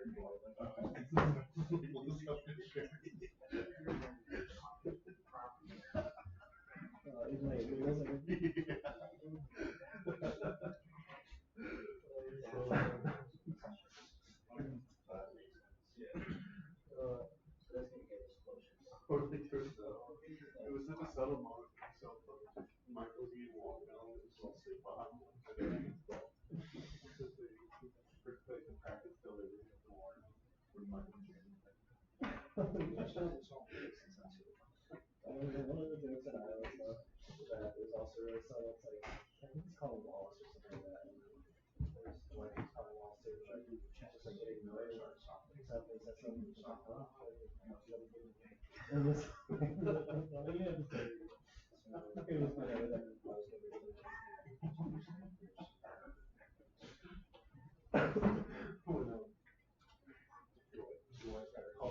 David Wallace, like the secretary. I just Michael Scott.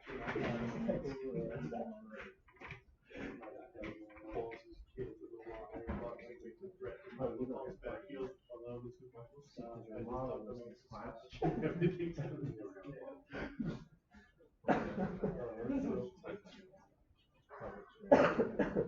you so deadpan with that.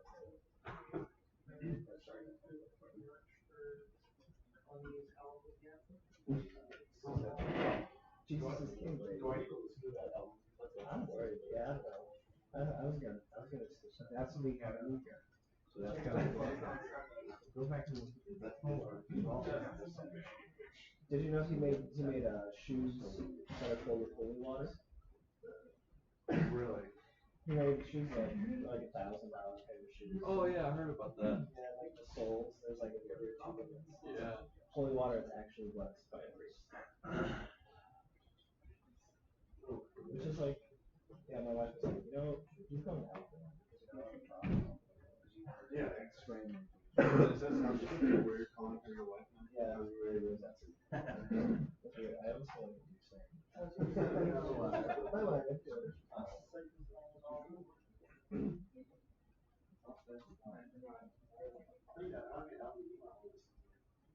Jesus is king.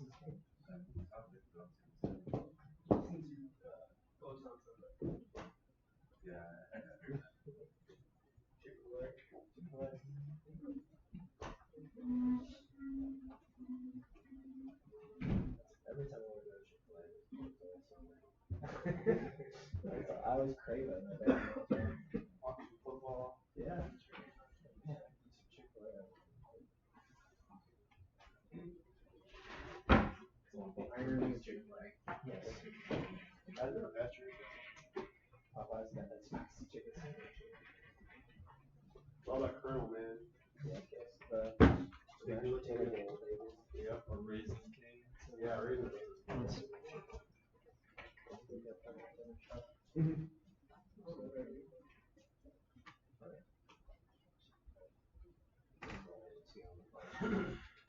Yeah, I just need it like when I need it. No, you.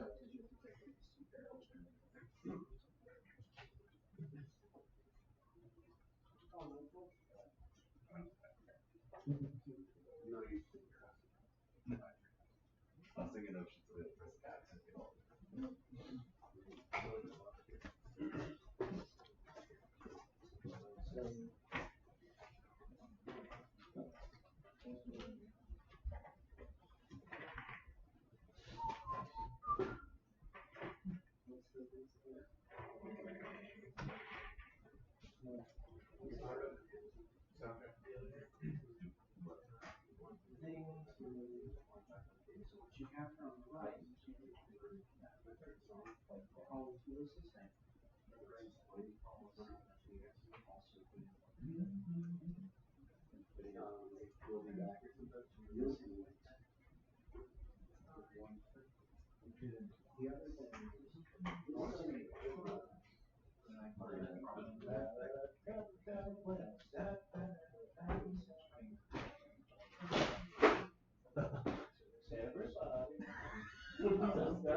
So you're effectively pressing the tab into CSOL, and it's going to not getting one into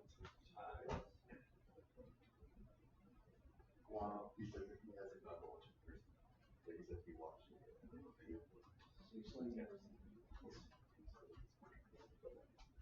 Alright, so let's, okay, most people have it up and working, so I'm going to kind of put that up on the board. So my whole goal here, and you kind of can think of it as a pipeline, right? Just kind of like we've talked about the other things. So var categories, that's where I want to end up. And specifically, I want to end up with a list of strings. That's my target, right? I want to end up with a list of strings. So I'm going to start with all of the products. So I'm going to start with db.products.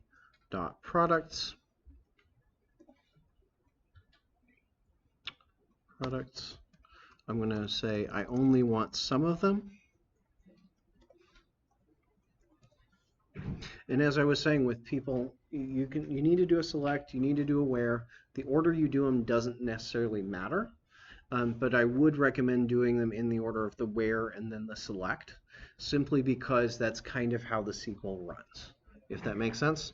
On the server, that's how it's going to run. It's going to execute the where clause first, and then it's going to execute the select.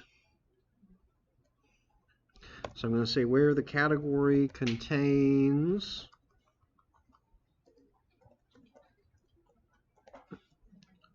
term.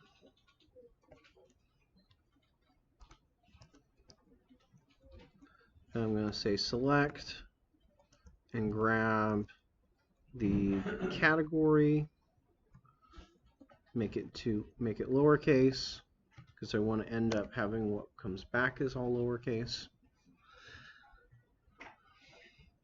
And then if I were to just start this as to list here, do this next, so to list,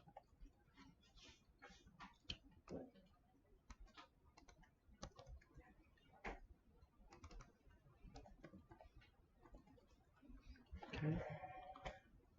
So if I have that, that's going to give me back something, right? What you're going to see is, because I'm working with products, if I have 4 different products in the same category, I'm going to see duplicates, right? So that's where we're going to put that distinct in.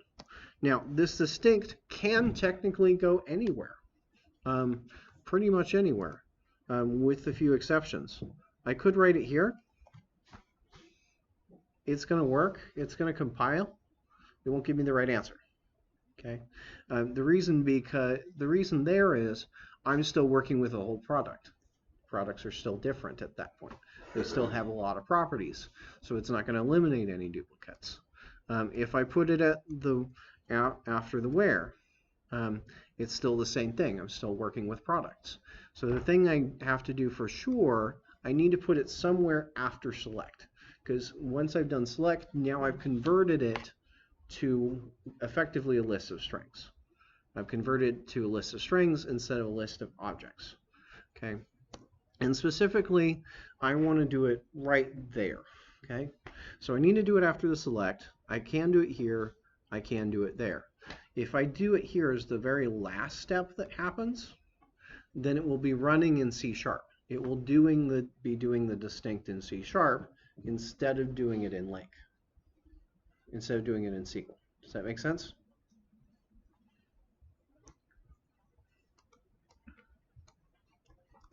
Because remember, as soon as I call toList or count or things like that, that's where it's going to go to execute the query. So if I put it as soon as I call toList, that's where it's going to generate the SQL. So if I want it to be in the SQL, I'm going to put it up here. Okay. Yep. Yes. Yeah. You can return iQueryable, IEnumerable, or a list. All of those will work. As far as it translating into JSON, it's no different. All of those implement the IEnumerable interface, which is all it cares about. So whether it's a list, iQueryable, or IEnumerable, it's going to just iterate over it and turn it into JSON as if it's an IEnumerable.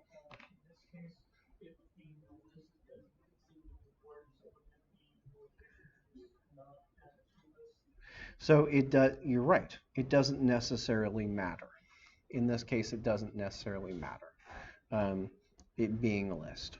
So I could just say, well, skip the toList and be IEnumerable and return that. Or I could have it iQueryable. Either way, it doesn't matter. All of those will end up getting me the same result. Okay, so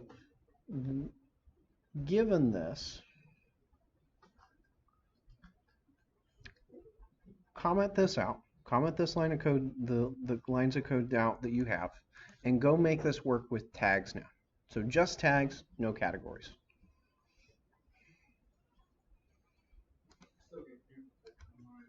Okay, do you have distinct in there?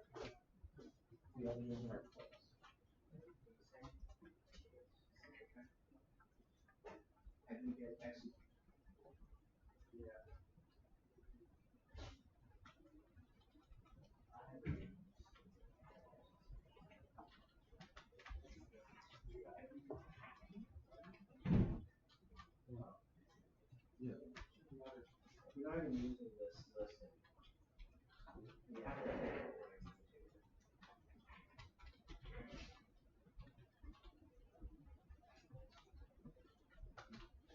So you got to start there and make that work with tags. Keep that because I'm gonna look at you as soon as you get this working to combine the two. Have it working with both tags. So have it work with tags. So, Huh? in the same action, Do what? doesn't it have also action result? No, just use the same. Just use the same method. So just comment out the lines of code you have, save them. We're going to then do it with text.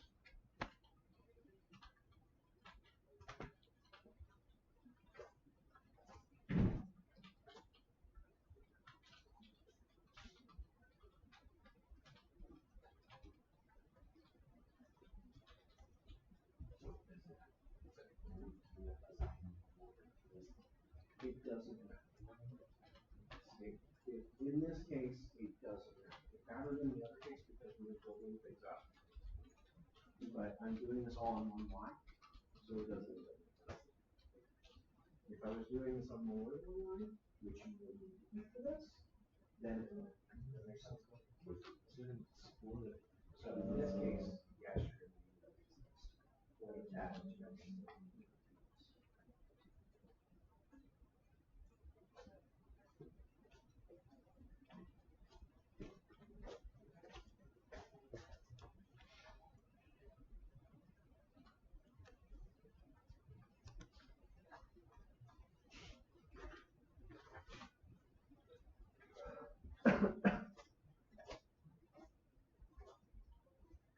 You may want to go through and put tags on all of your products to test this. And I recommend putting at least 2 or 3 tags on every product.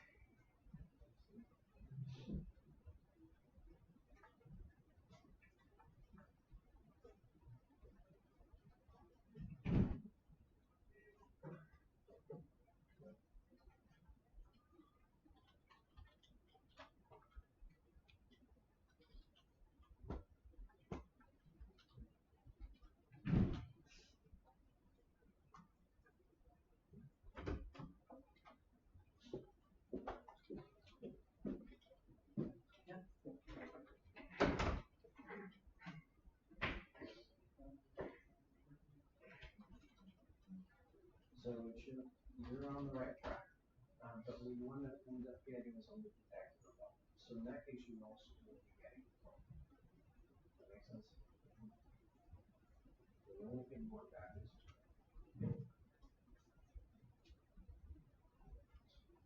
you go through that sample, you want to make sure all the products have 2 or 3 tags. If you don't even have them, you should test.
I didn't fix it.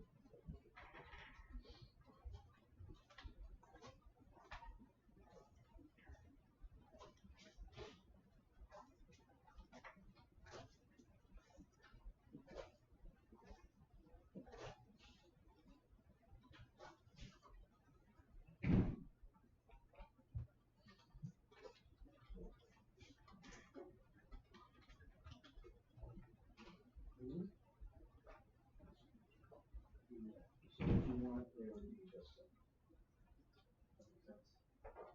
Take off the tags.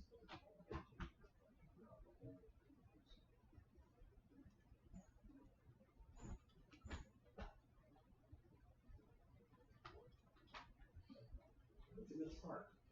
And then we'll do something after that.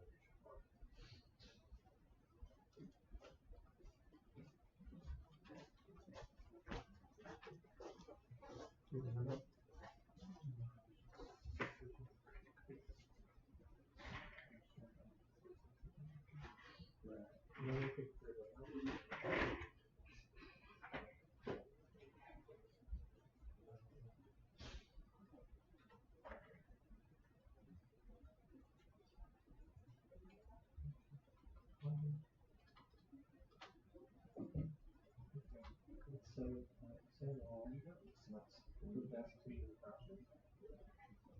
You try to control it.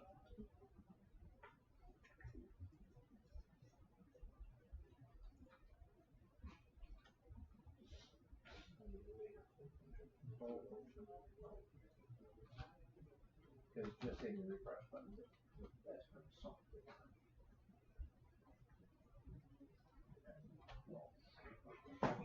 And sometimes that's needed in the statutes. So they're not full on statutes.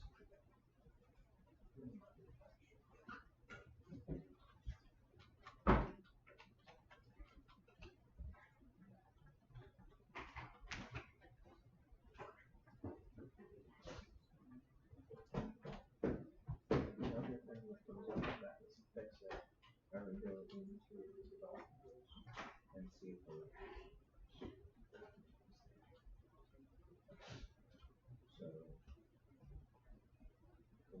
switches.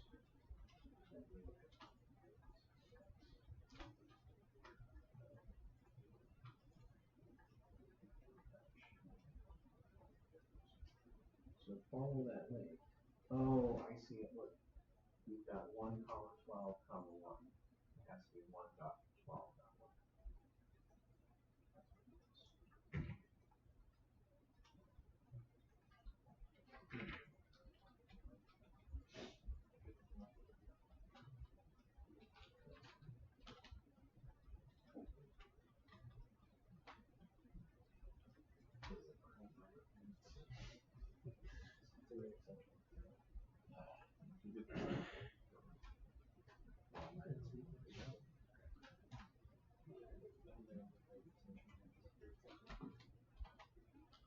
You're not going to switch for your Usually,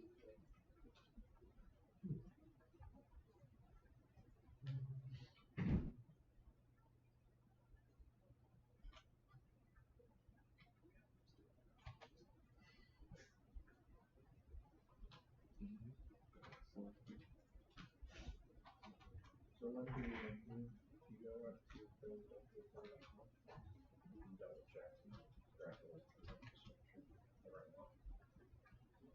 And you want to make sure you do which ones.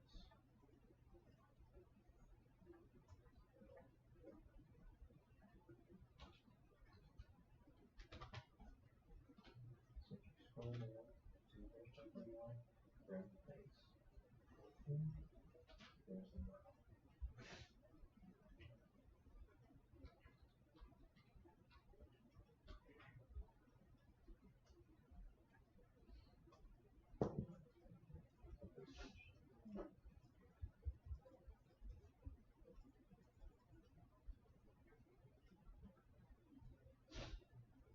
There it is.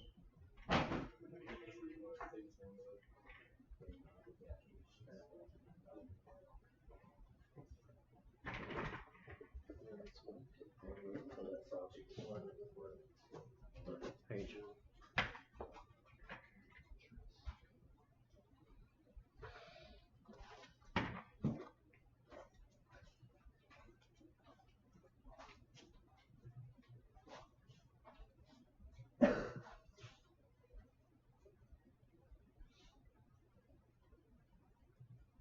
So remember, split is not equivalent to there's not a version of that in C.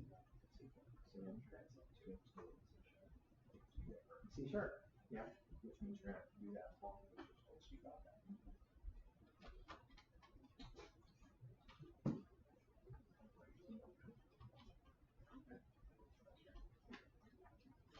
Where are you trying to split? You don't need to split the term, you need to split tags. Right. So you need to start working with back tags once you got the first term.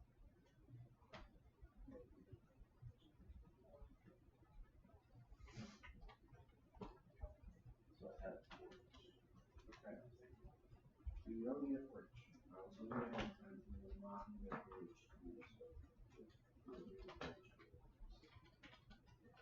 Therefore, it's packed. Just like those things.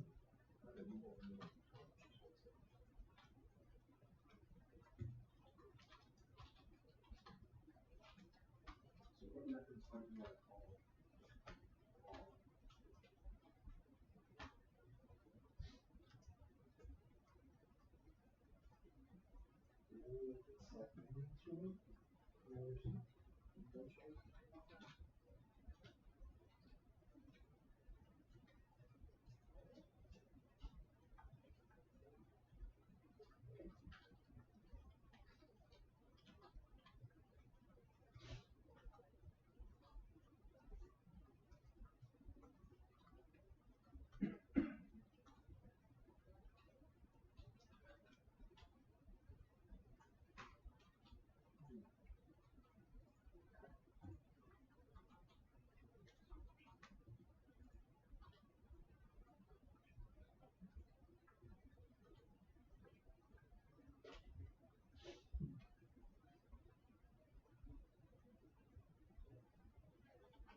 sure it's running for the next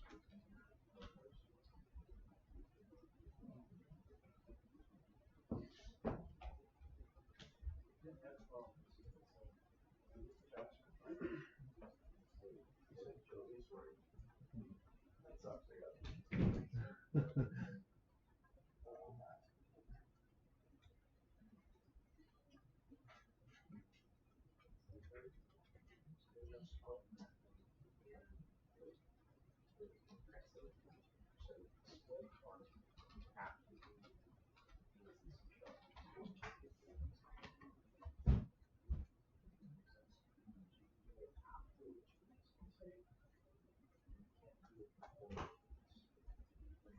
which means you're going to want to move that to a separate step. You have to so what you have there is fine. You just have to move the long top.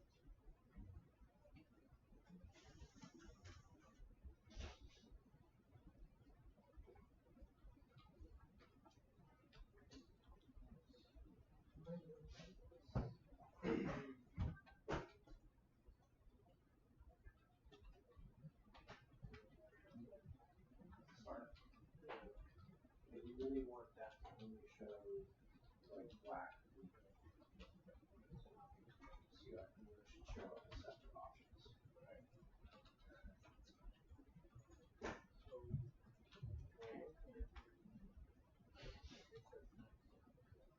Keep that on.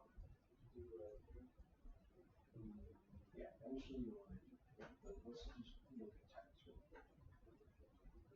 So what can you do with what you have? Split it into separate text. Yeah, right. That's the right route.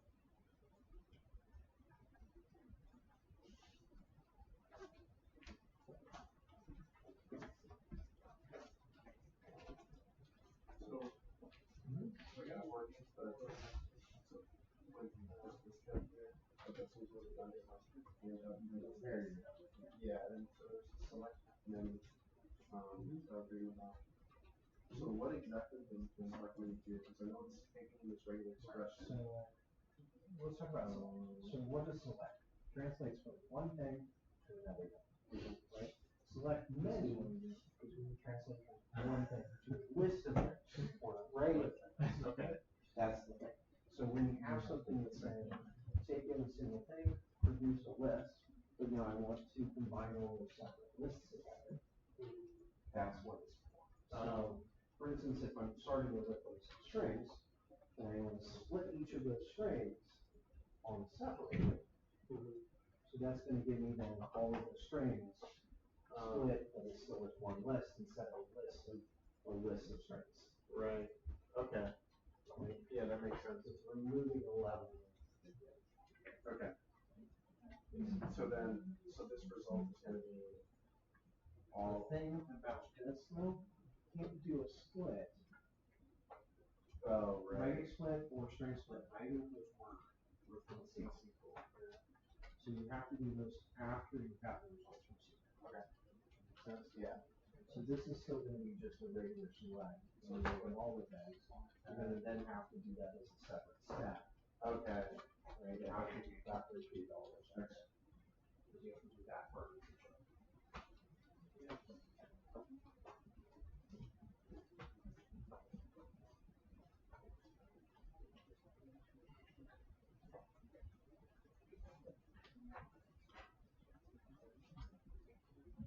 Okay.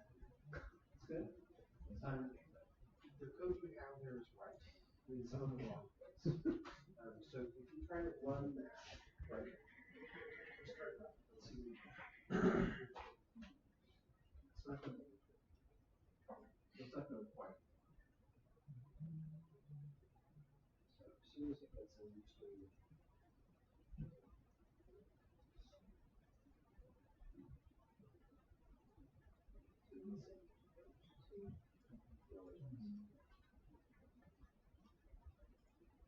So what is this? String definition.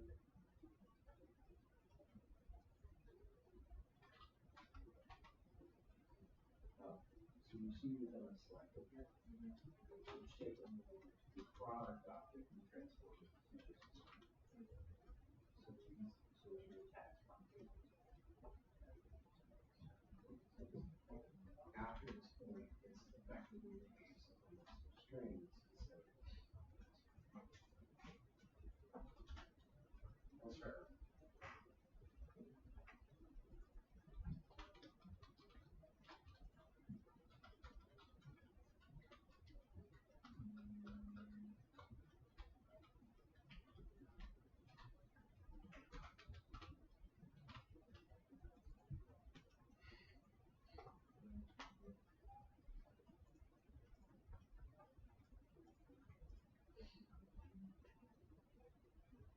That's all.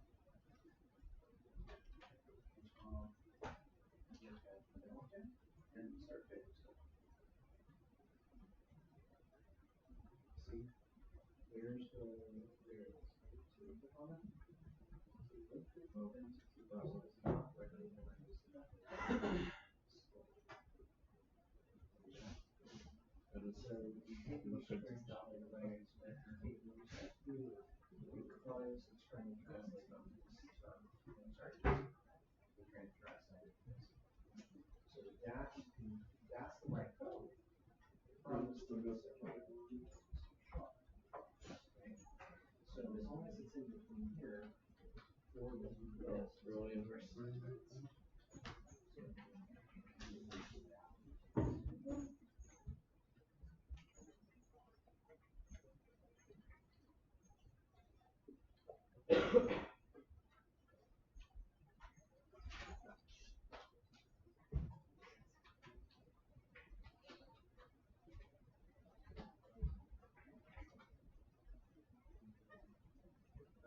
Because number 2 is the same, you're connecting it with the right one.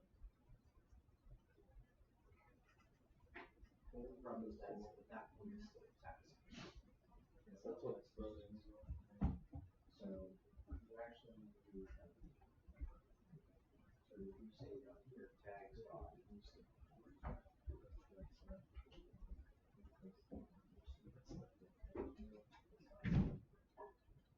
there is it's because of that. So it's complex.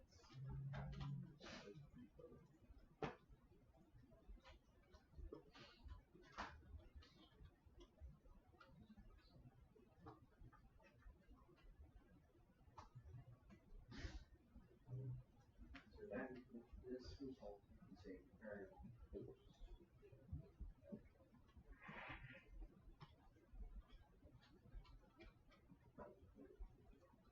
You just have it that way. Oh, it's gonna run when you get right. One second, it's a test. Look here. So this right here, you get that expression, you do not save the result. Right? You need to save the result for this task.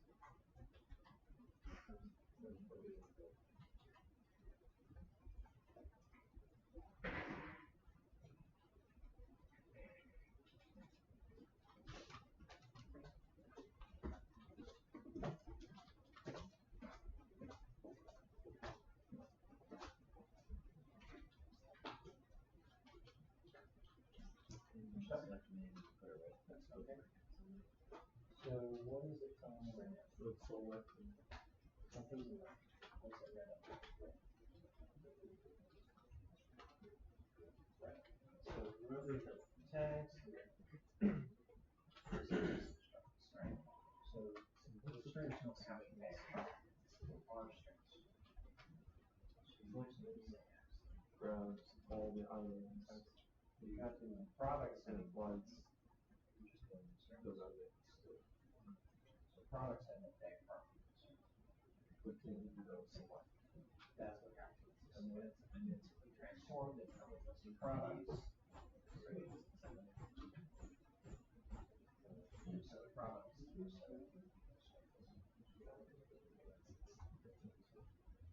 definitely tags mark.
It's still running the old version.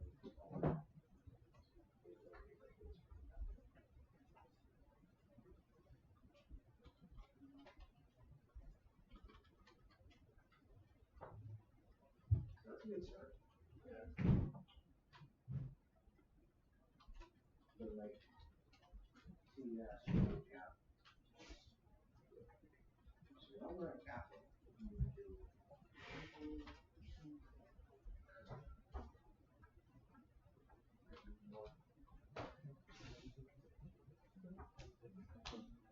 We get categories. So that's good. So what you want to do is to save this.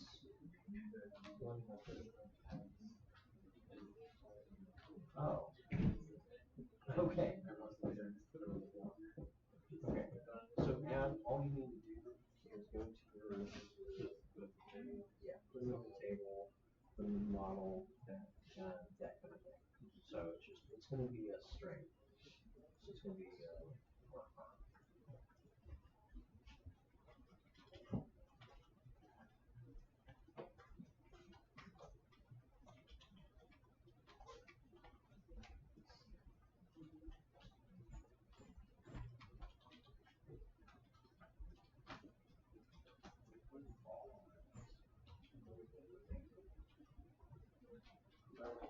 all have solid.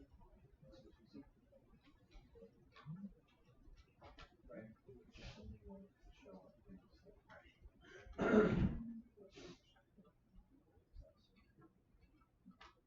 all should be actually be on this. So you still got some work to do for the second part. Well,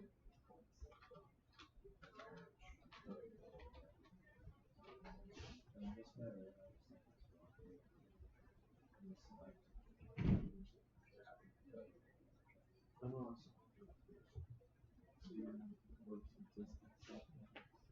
Right, so yeah, I had to change that stuff because when I came down here.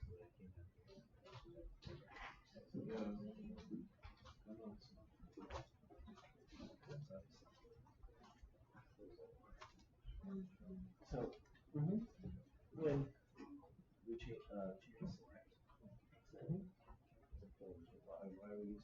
why are we using select to create? Well, okay, so writing it this way, you're creating objects. Right. Yeah, the objects. Yeah. Really, you just need strengths for this particular project. Okay. Right. Here you're getting objects. Right. Well, before I change the select this way. Yeah. Right. So with this output, you're getting objects of single property of text. Right. Right. If we go back, right, this is anonymous objects. It's coming back with property tags. If we go back to what you had previously, okay, it's a list of strings. So you just say text. It's already a string. Instead of an object. Sometimes you want it to be an object, sometimes you don't. It's all up to date. So sometimes you want to write it the way you have it. In this case, we kind of keep it simple. When we go to combine the categories and the tags, the efficient way to do that is going to be using step method. Prepare form warning. So it's not a bad idea to think about. Sure. but you don't need it in this case. You're just gonna keep it simple. Okay. So what does that give you? Well, when you push, you can still have a comment. Sorry, is this kind of what you're looking for here? Yeah. Okay, yeah, I mean, it works like a. The only thing that you're missing is the tags. What would you, order by product by year? No, order by ticket. Right. I don't know why I didn't go to that. But yeah, you can just add Order the that. tag up. I can put it Oh.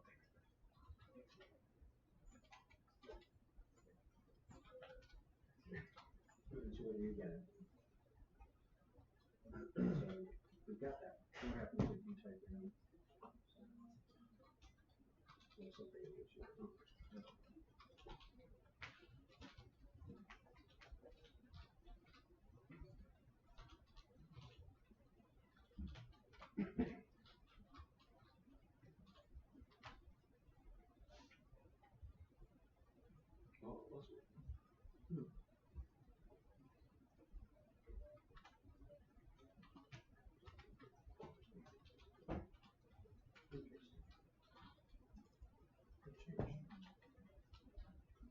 Well, I had it as like, I had it as that before.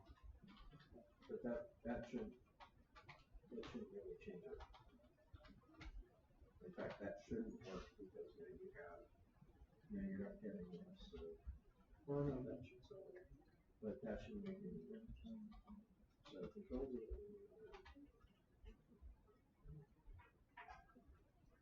That should still work.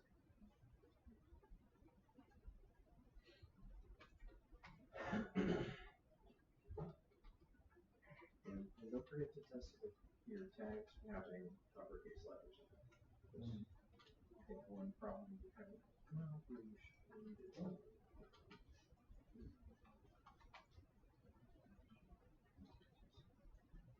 Why don't you hit F1? We need 500. Yeah. So hit F12. We'll look at it in multiples.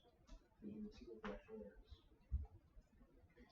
Oh, I see what your problem is. You didn't call to list. So therefore it's still trying to run all of that in SQL.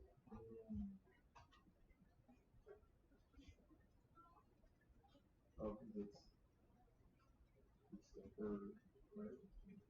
Yeah. Whereas what you're saying.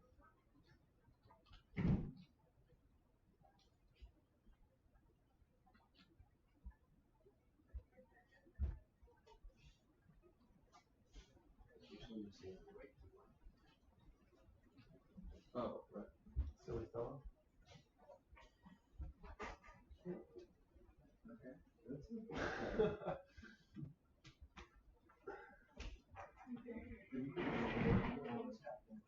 What did you, any uppercase or lowercase? yeah, no, that's right. You just say term. Yeah, that's a term. Term equals. Well, if we did it like this, split tag to that, then it would do the thing. Would make sense. Because you were saying, okay, go do this thing, and throw in. Oh, yeah, because that'll automatically. The results weren't actually being saved. Because you gotta actually set it to something. Yeah, you Like can- you're right now. That would work in JavaScript. Yeah. But it won't work in JavaScript. Does that make sense?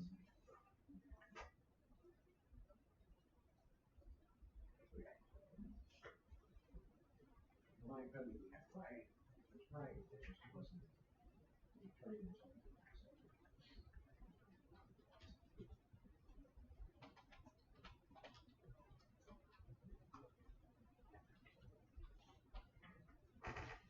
What happens in the case of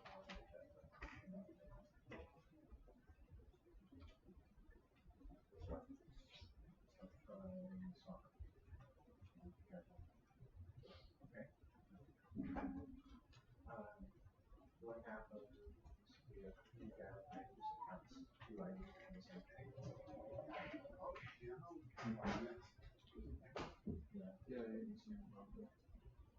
So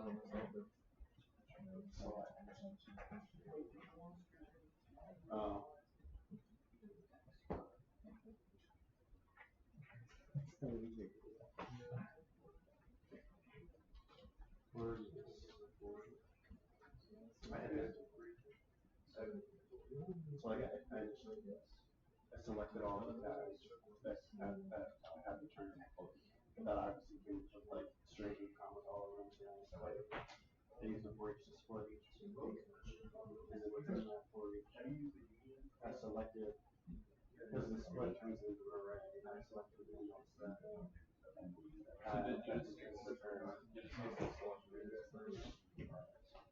I didn't know I was tagged.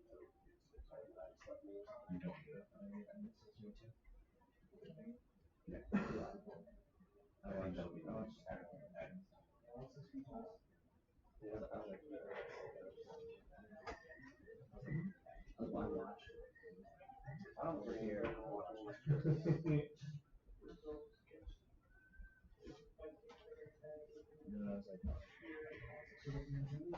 Yeah. That's the best part.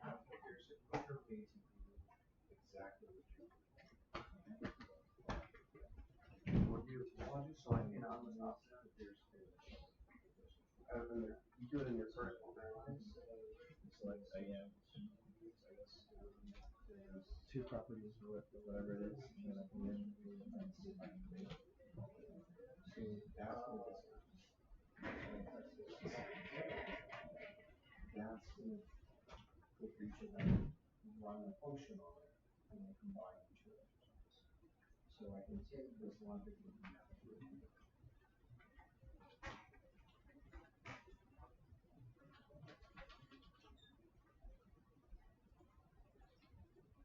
and this ordinary code is effectively equivalent to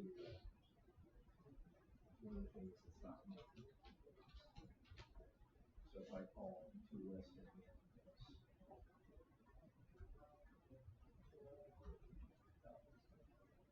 so this is the same.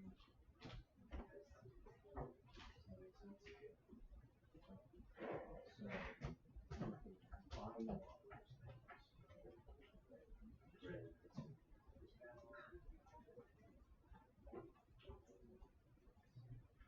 You can actually move all of those here.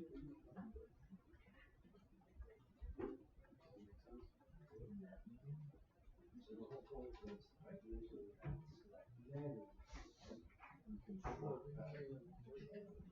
The select menu basically does.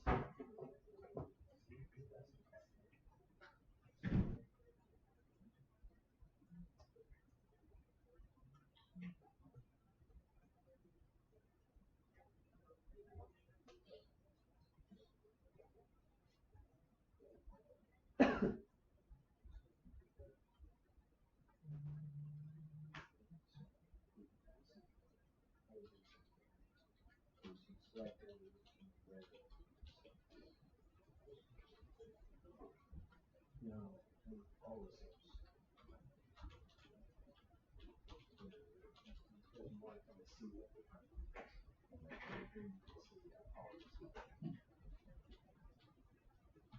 That's part of all.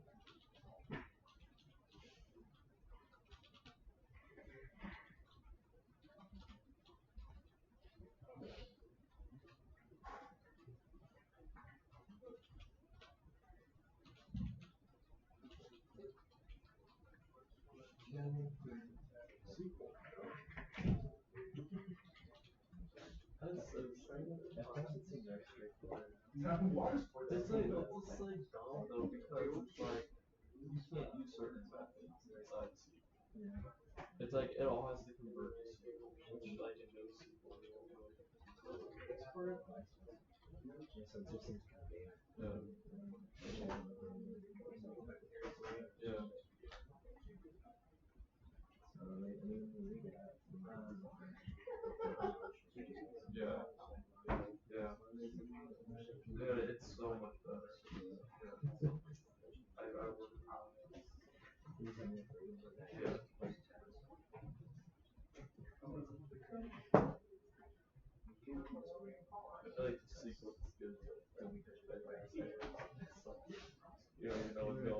So what is that?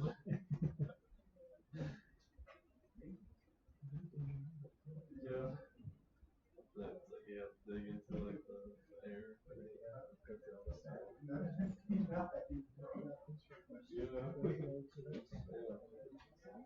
Yeah. So it's really unfortunate.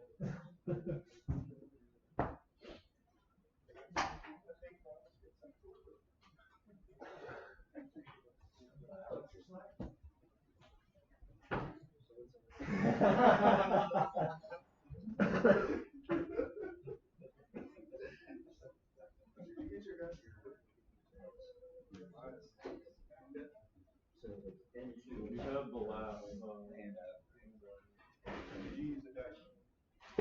Not yet. I'm sure that's next. is that you need a pencil list to the list. So you don't get that. When we add the categories to the tags, Yeah, looking at this, go to so are you going to go to page. It's like all the way at the bottom. That's what Go in the web service to suggestions.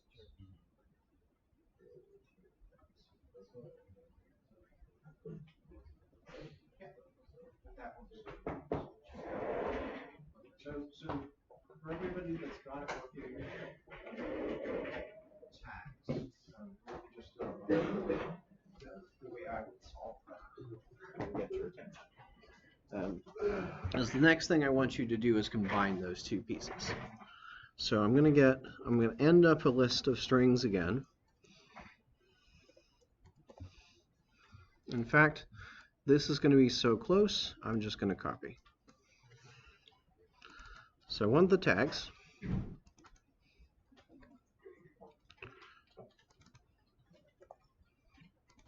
And I think a lot of you ran into this where you run just that and you end up with something that's maybe not so desirable, right? So we need to do a little bit more filtering on that. We need to do a little bit more processing with that. The trick is the processing that we need to do needs to happen in C#.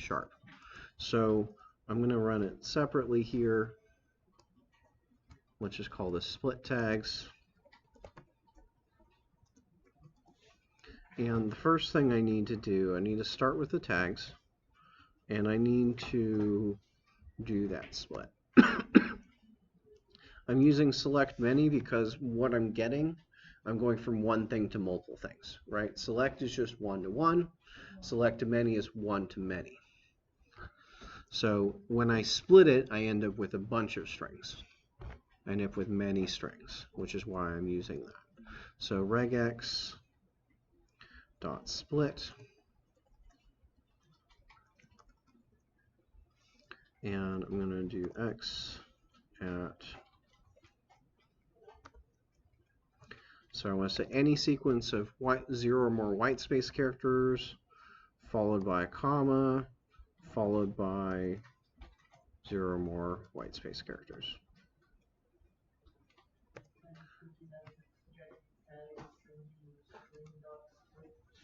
So here's the issue with string.split. So if I use string.split, I'm going to end up splitting things like water sports into 2 words because it's got a space in it. If I want to keep some tags may have spaces in them. If I want to keep those tags together, I need to use regex split. String split will break those apart.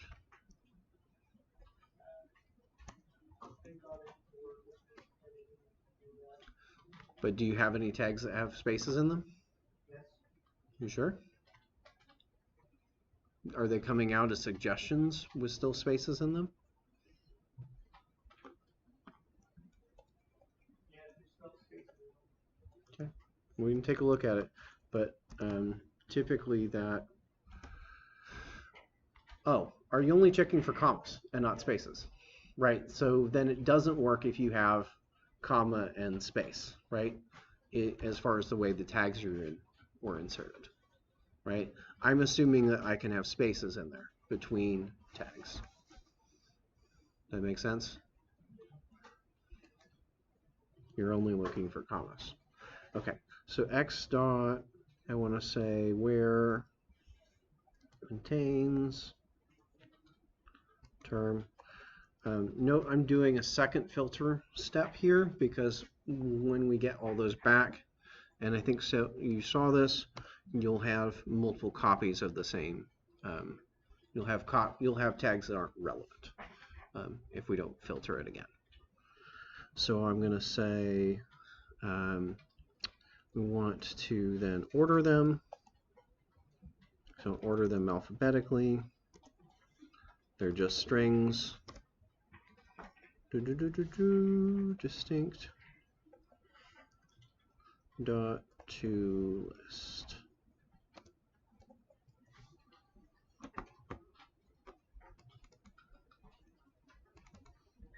And actually, I don't need a to list here. So select many. Oh, as long as I make this enumerable there. So select If I test that, I think I don't have tags in here. I probably should go enter some.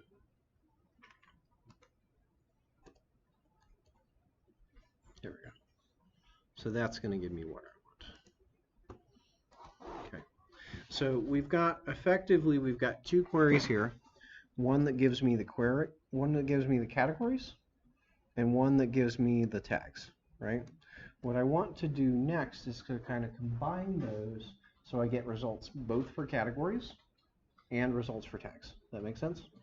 And specifically, you want to use the union to combine those, but you're also going to need to do a little bit of work to eliminate duplicates, where something might be both a category and a tag. That makes sense? So you might say you mark it with a soccer tag, but it's also got the soccer category.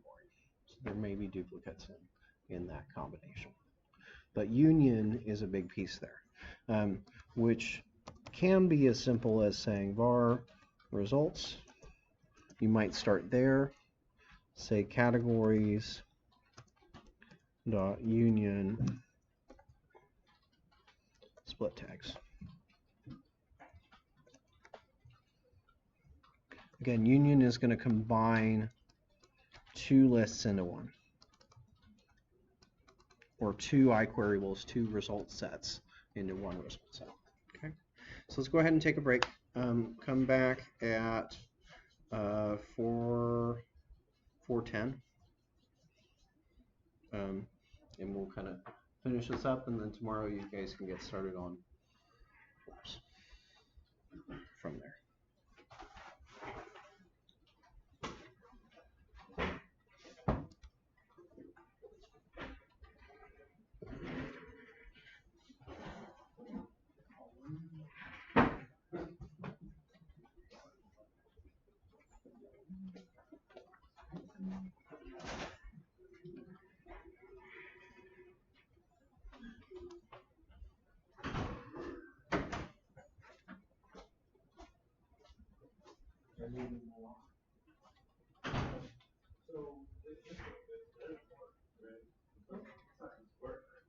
Yeah, that's where you're going to start.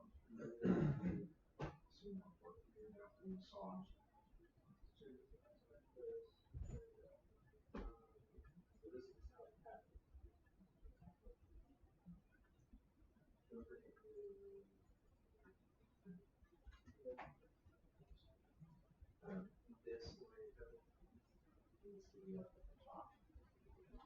And just work out because this version needs it. Perfectly, but how do you search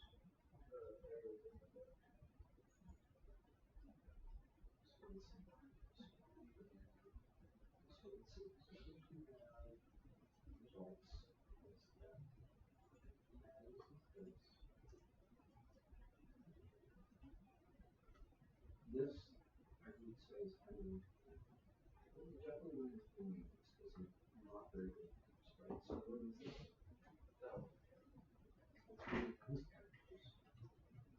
And what is this? It's not the results. Yeah, results.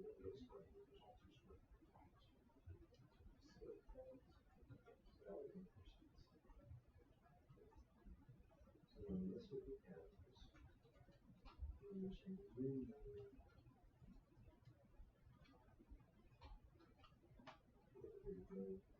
categories, tags, sorts. That's going to combine the three things. You don't want the sense.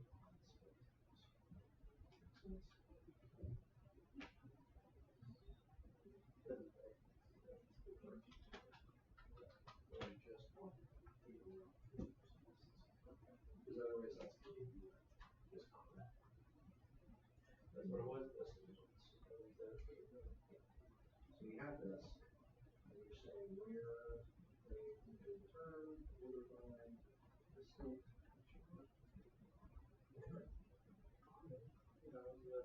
It's not efficient. That's a different story. Right? You've got it working. Yeah. Oh, wait, there is That's, yeah. That's exactly how it should be. That's all. And so it's working. It's just not efficient. Right?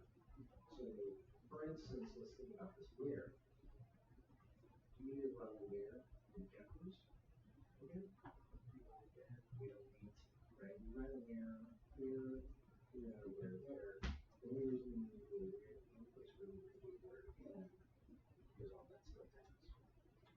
So if you move this up here, that can be a little bit more efficient. Because then I'm calling this where on a smaller set. Okay. Rather than calling it every all categories together, you just call it.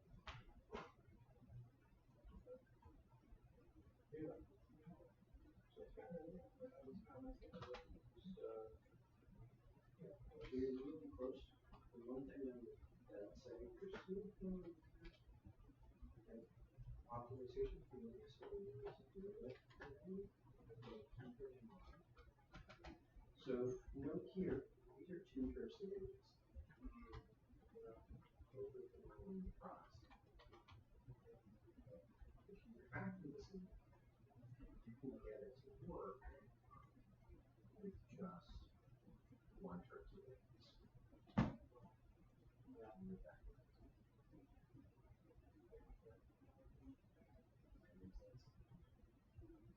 But make sure you commit this at this stage. Because this actually, if you wanted to make it go one trip, that's required that you changes. So, like, just looking at them, I don't know. My thought would be like, just do this again, everything won't. Or like, you know, so like where category, and then underneath that, where for the tag. okay. But remember, this one's returning just a list of category strings. This one's returning just a list of tag strings. So if you want to make one trip to the database, you can put both the tags and categories. And then, looking at this one, the way,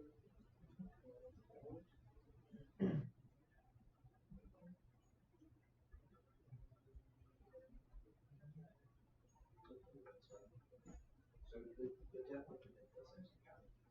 Right? Because that's close enough, it's good enough. That will be a word for the lives. Understand what's happening here. That will get you much deeper than that. So if you wanted to look at start checking, it's one thing we haven't done here.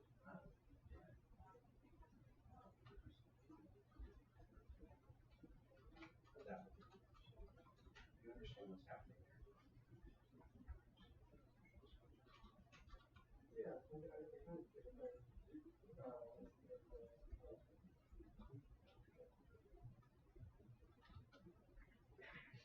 It's just that there is a way to optimize that.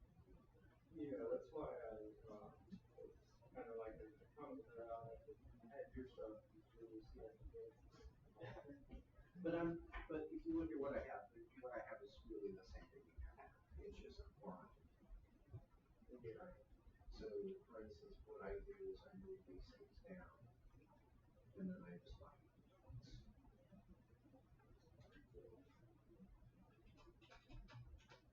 so you can kind of see all of this. Yeah. Yeah.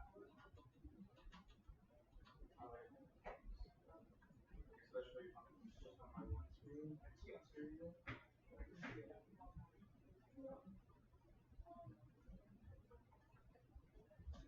And that's just a rebuild. It doesn't change how the background is.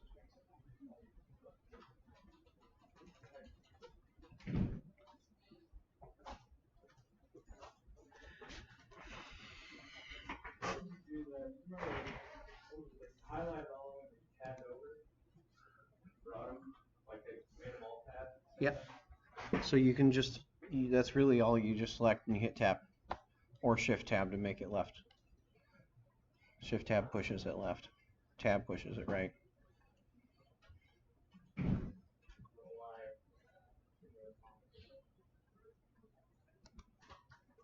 I tried that combining two rows of text.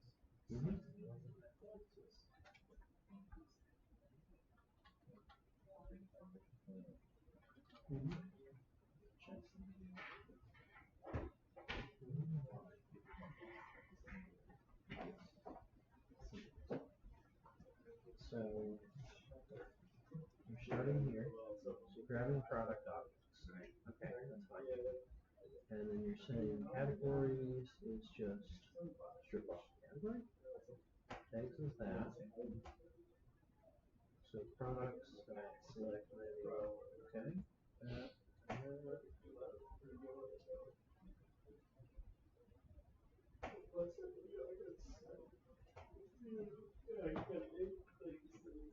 Contains.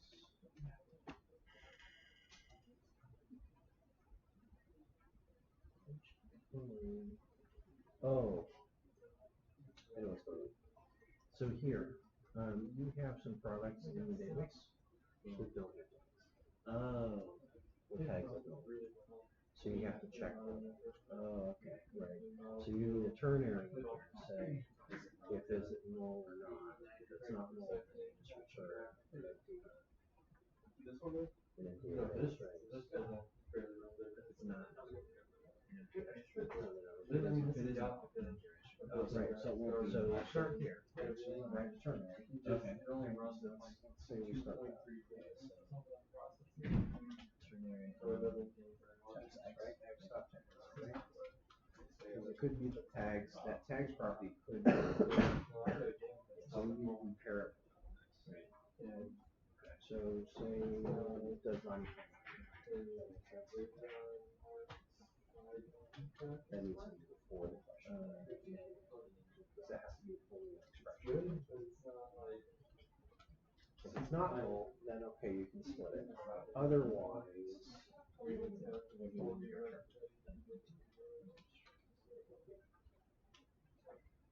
say new string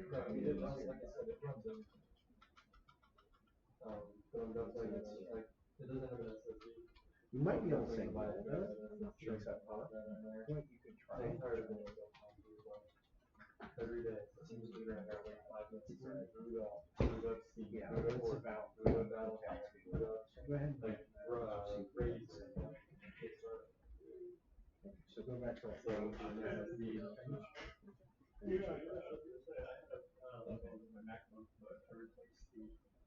Okay. So you're still getting. I'm not going to replace it. So yeah, so that does mean string what you have.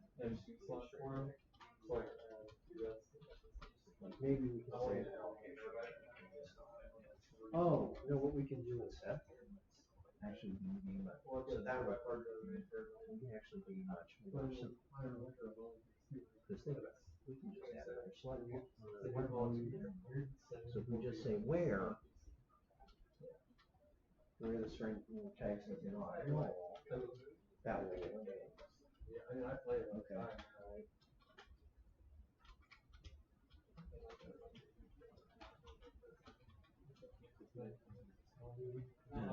Okay, that makes sense, yeah. Okay. So we'll only select the ones, that way it won't yell and stuff. what's basically happening is because you're doing this, you're getting ones that the category matches, right? But the tag is not. Like, I guess the graphics have it, okay, cool. It's been the same kind of graphics for like 6 or 7 years now, I believe. Or something.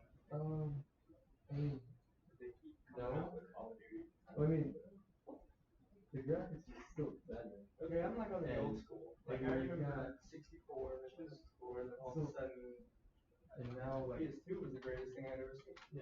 well, now new gaming setups are also going up to 270 hertz. Yeah. So that's Which it's so much faster than the eye that Some products. process that like 250 hertz is more than graphic process. What? Wasting money on. The 250 hertz monitors. That like 4K. Yeah. Your eyes can't even process it. Like, Most people don't have a graphics cards for that. Like you need to run like 2 Titan X's to get 250 hertz. yeah. Kind of thing. And you need a game that was going to push out 250 hertz. Yeah, I don't think they developed a game like that. There's no point. I mean, the 100, even like the 144 hertz is almost too much. Like, I mean, The thing that's is, what we use. people think that that's really that important. The reality is, if you just were satisfied with 60 frames, I use a 75 hertz monitor. Right. If you were happy with 75, 60, whatever, even 30, all that extra bandwidth that you're not working on, hertz, can now be put into particles and other fancy things, right? Which make the game much more pretty, right? You're having a trade-off where the more hertz you push, the less quality you're going to get, and you're going to need more hardware, and you're going to make the hardware last not as long because you're pushing it harder.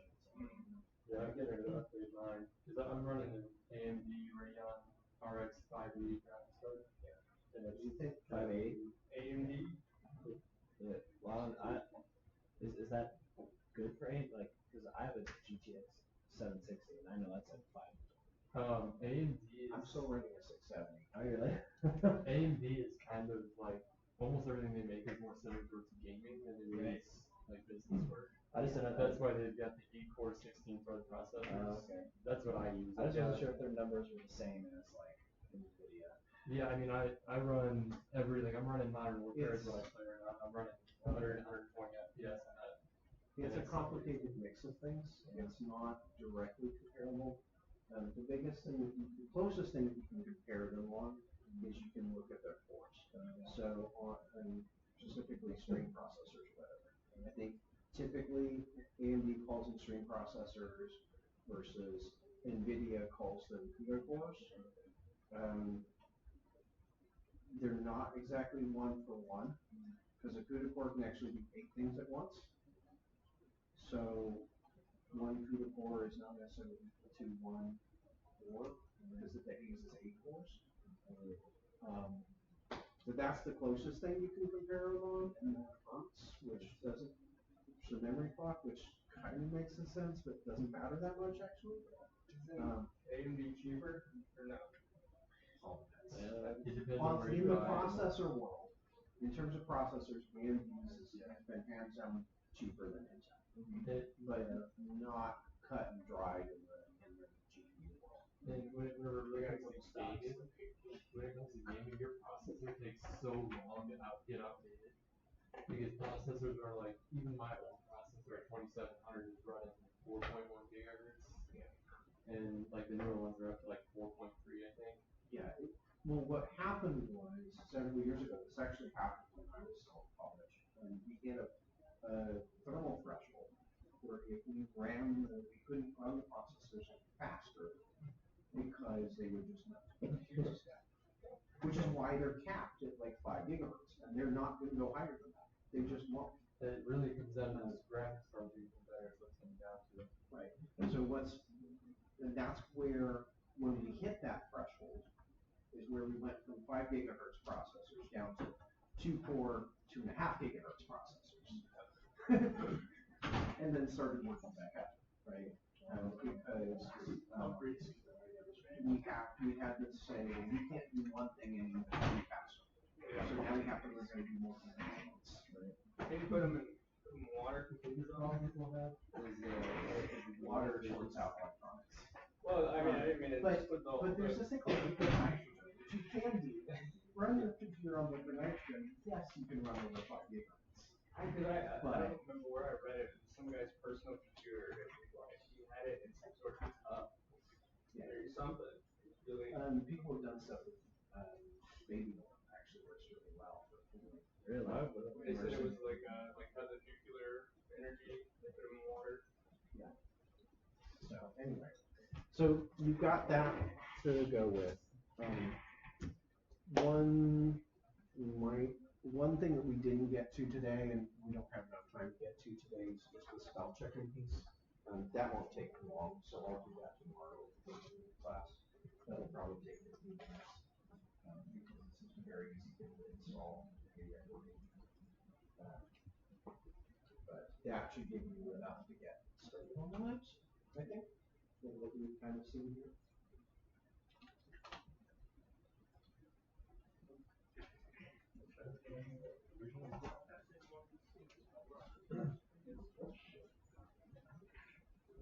So, yeah, so here's what they're all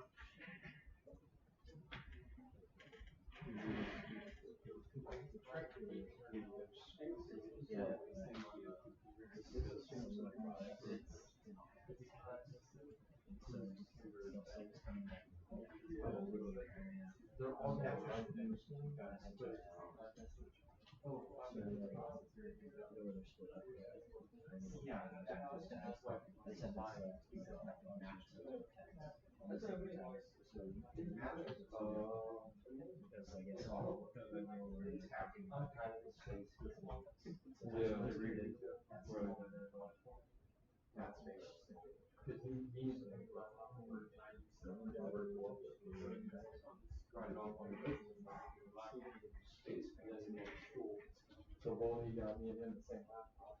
And it was like $12.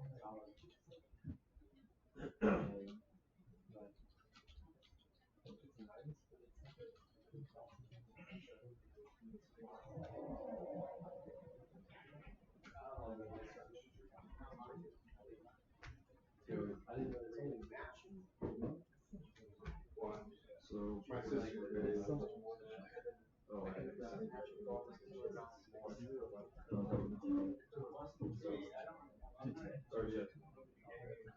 Oh, I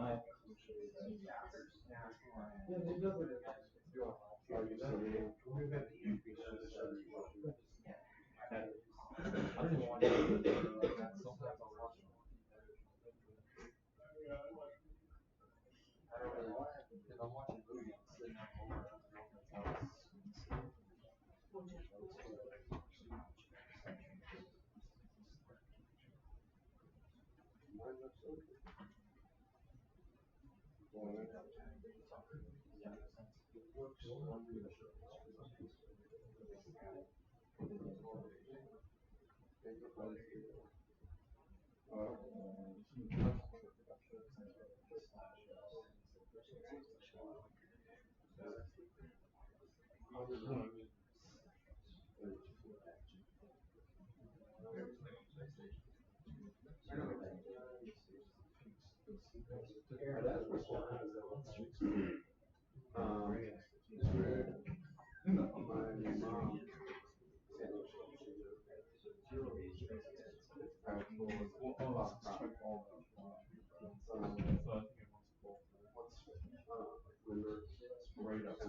Graham, just put a dot distinct after the union. Put a dot distinct after the union. Yeah, that's what I did. Did it work fine? Well, I just used the stuff with the video. Oh, okay. Well, yeah, it worked for me.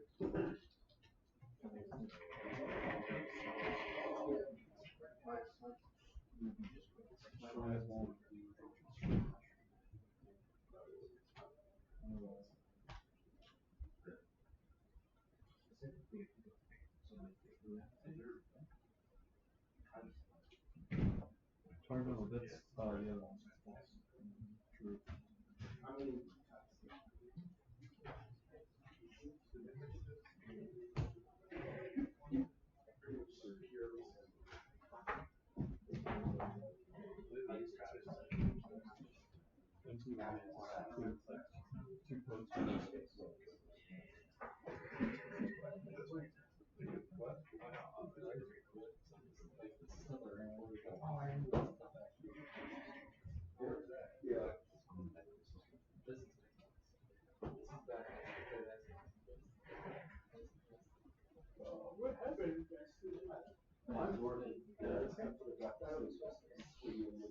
Okay. Because it was a long one, because like I was like, you're close. What I had before that, so I didn't have this. I don't have the mouse in like this. Can't go with it. So you're close. So two things. So we've got sync. Okay, that's fine. You're now close to sync twice. Yeah. So you can remove this. Right. Where's the third one? Oh, you do it in the sync. Right. Yeah. So we can remove the other search. Okay. We only need to call that once. Yeah, that makes sense. Yeah. The other thing to think about, so the sync doesn't guarantee order. Oh. Right. So we still need to in there call order by. So then should I take it out of this one? Right. So if you move the order by, because otherwise you basically what's going to happen here is the category. But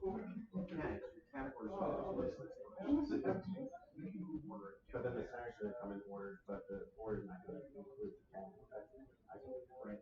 So these tags will be ordered, all the categories will be first. Categories are also. So if you order by first tag, yeah. Oh, right, yeah. You can call order by order the same, or you call after the same. Okay.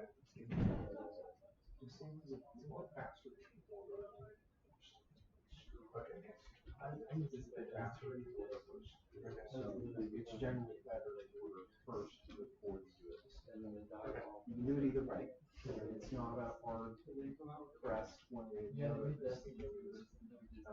If you do this thing first, then order by is when you do less data. I didn't get added. But what happens is, if you do order by first, then the state gets the advantage of something called branch prediction. Where after the processor level, the processor kind of guesses which way things are going to go. So if things are ordered first, that works out better. Right. That makes sense. And it's not something that's always there. Where the order by goes something you have to kind of play around with and see it specifically on the case basis. Because the more data you have, different reading, right? Depends on how many duplicates you have in the database and things like that. But that's the gotcha. You need to order by a little bit of thing. You get a little bit faster on the decision. Okay. Right. Huh. So yeah, case management. And then SQL Server has those tools where you can see where, or can you use like Stedline to see what process you're taking on there? So you can analyze a SQL query. Yeah. Yeah. But this is what it is for. Let's show you the sharp one. Oh, right. Our performance tools only are needed more as far as the SQL, the database interaction part. But there's also C# profile. Oh, yeah. Right. Yeah. So this part is database. That's a select query. And that's a select query. Pulls me down there. All this stuff is happening. Okay. So you need a C# profile. Okay. You saved a lot. So there's a secret profile. So I didn't know. Where's the okay. Where do I need to like use the optimization?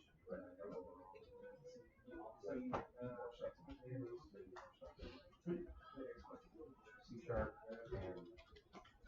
first question you should ask is yeah, there you go. That's the big thing. Because rather than if you have 100 or less rows or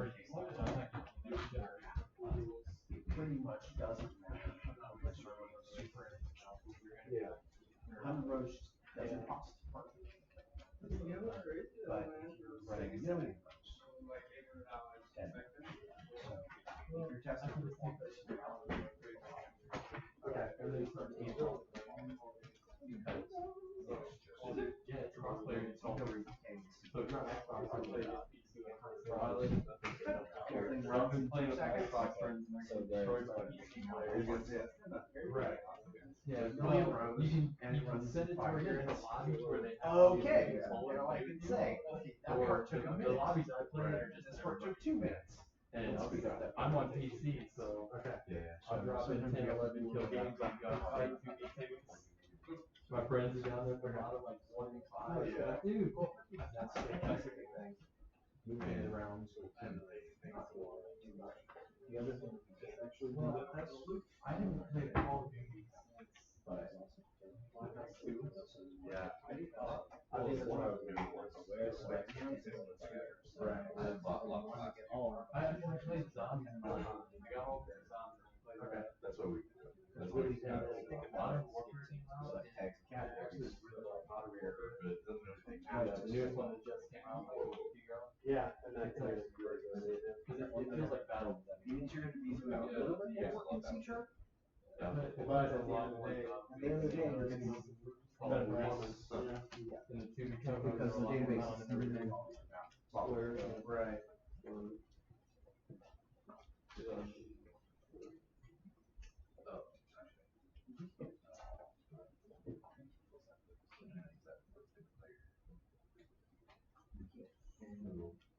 So what do you want to order by?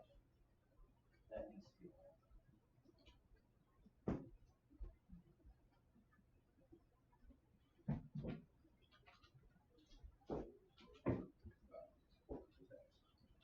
Because what you have there is your friends. They don't have any problems. They're just working by themselves. So what is this? It's just access. What is that? So the extra person itself. That's really what it is. So this categories, right, is effectively made of a list of strings. And split tags is effectively. I got that's one of the pictures of the dude. Five list of strings. No, he's that part. That's just like freaking out. That's my brother's Mustang that I had. X is the string. Yeah, you gotta go with it. Yeah. Because you combine these two lists. Right? Once you've done this, then getting combined lists. No. Oh, She just makes it look good.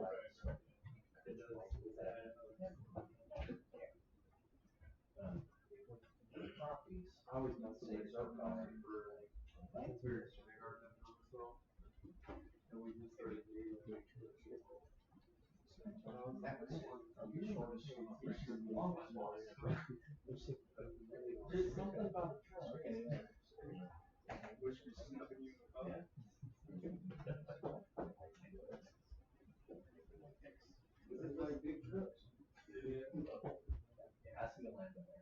Actually, what's unfortunate is this one because that's maybe what it should be. Is it comparing it by itself? It should just say or by without any parameters. But that's unfortunate.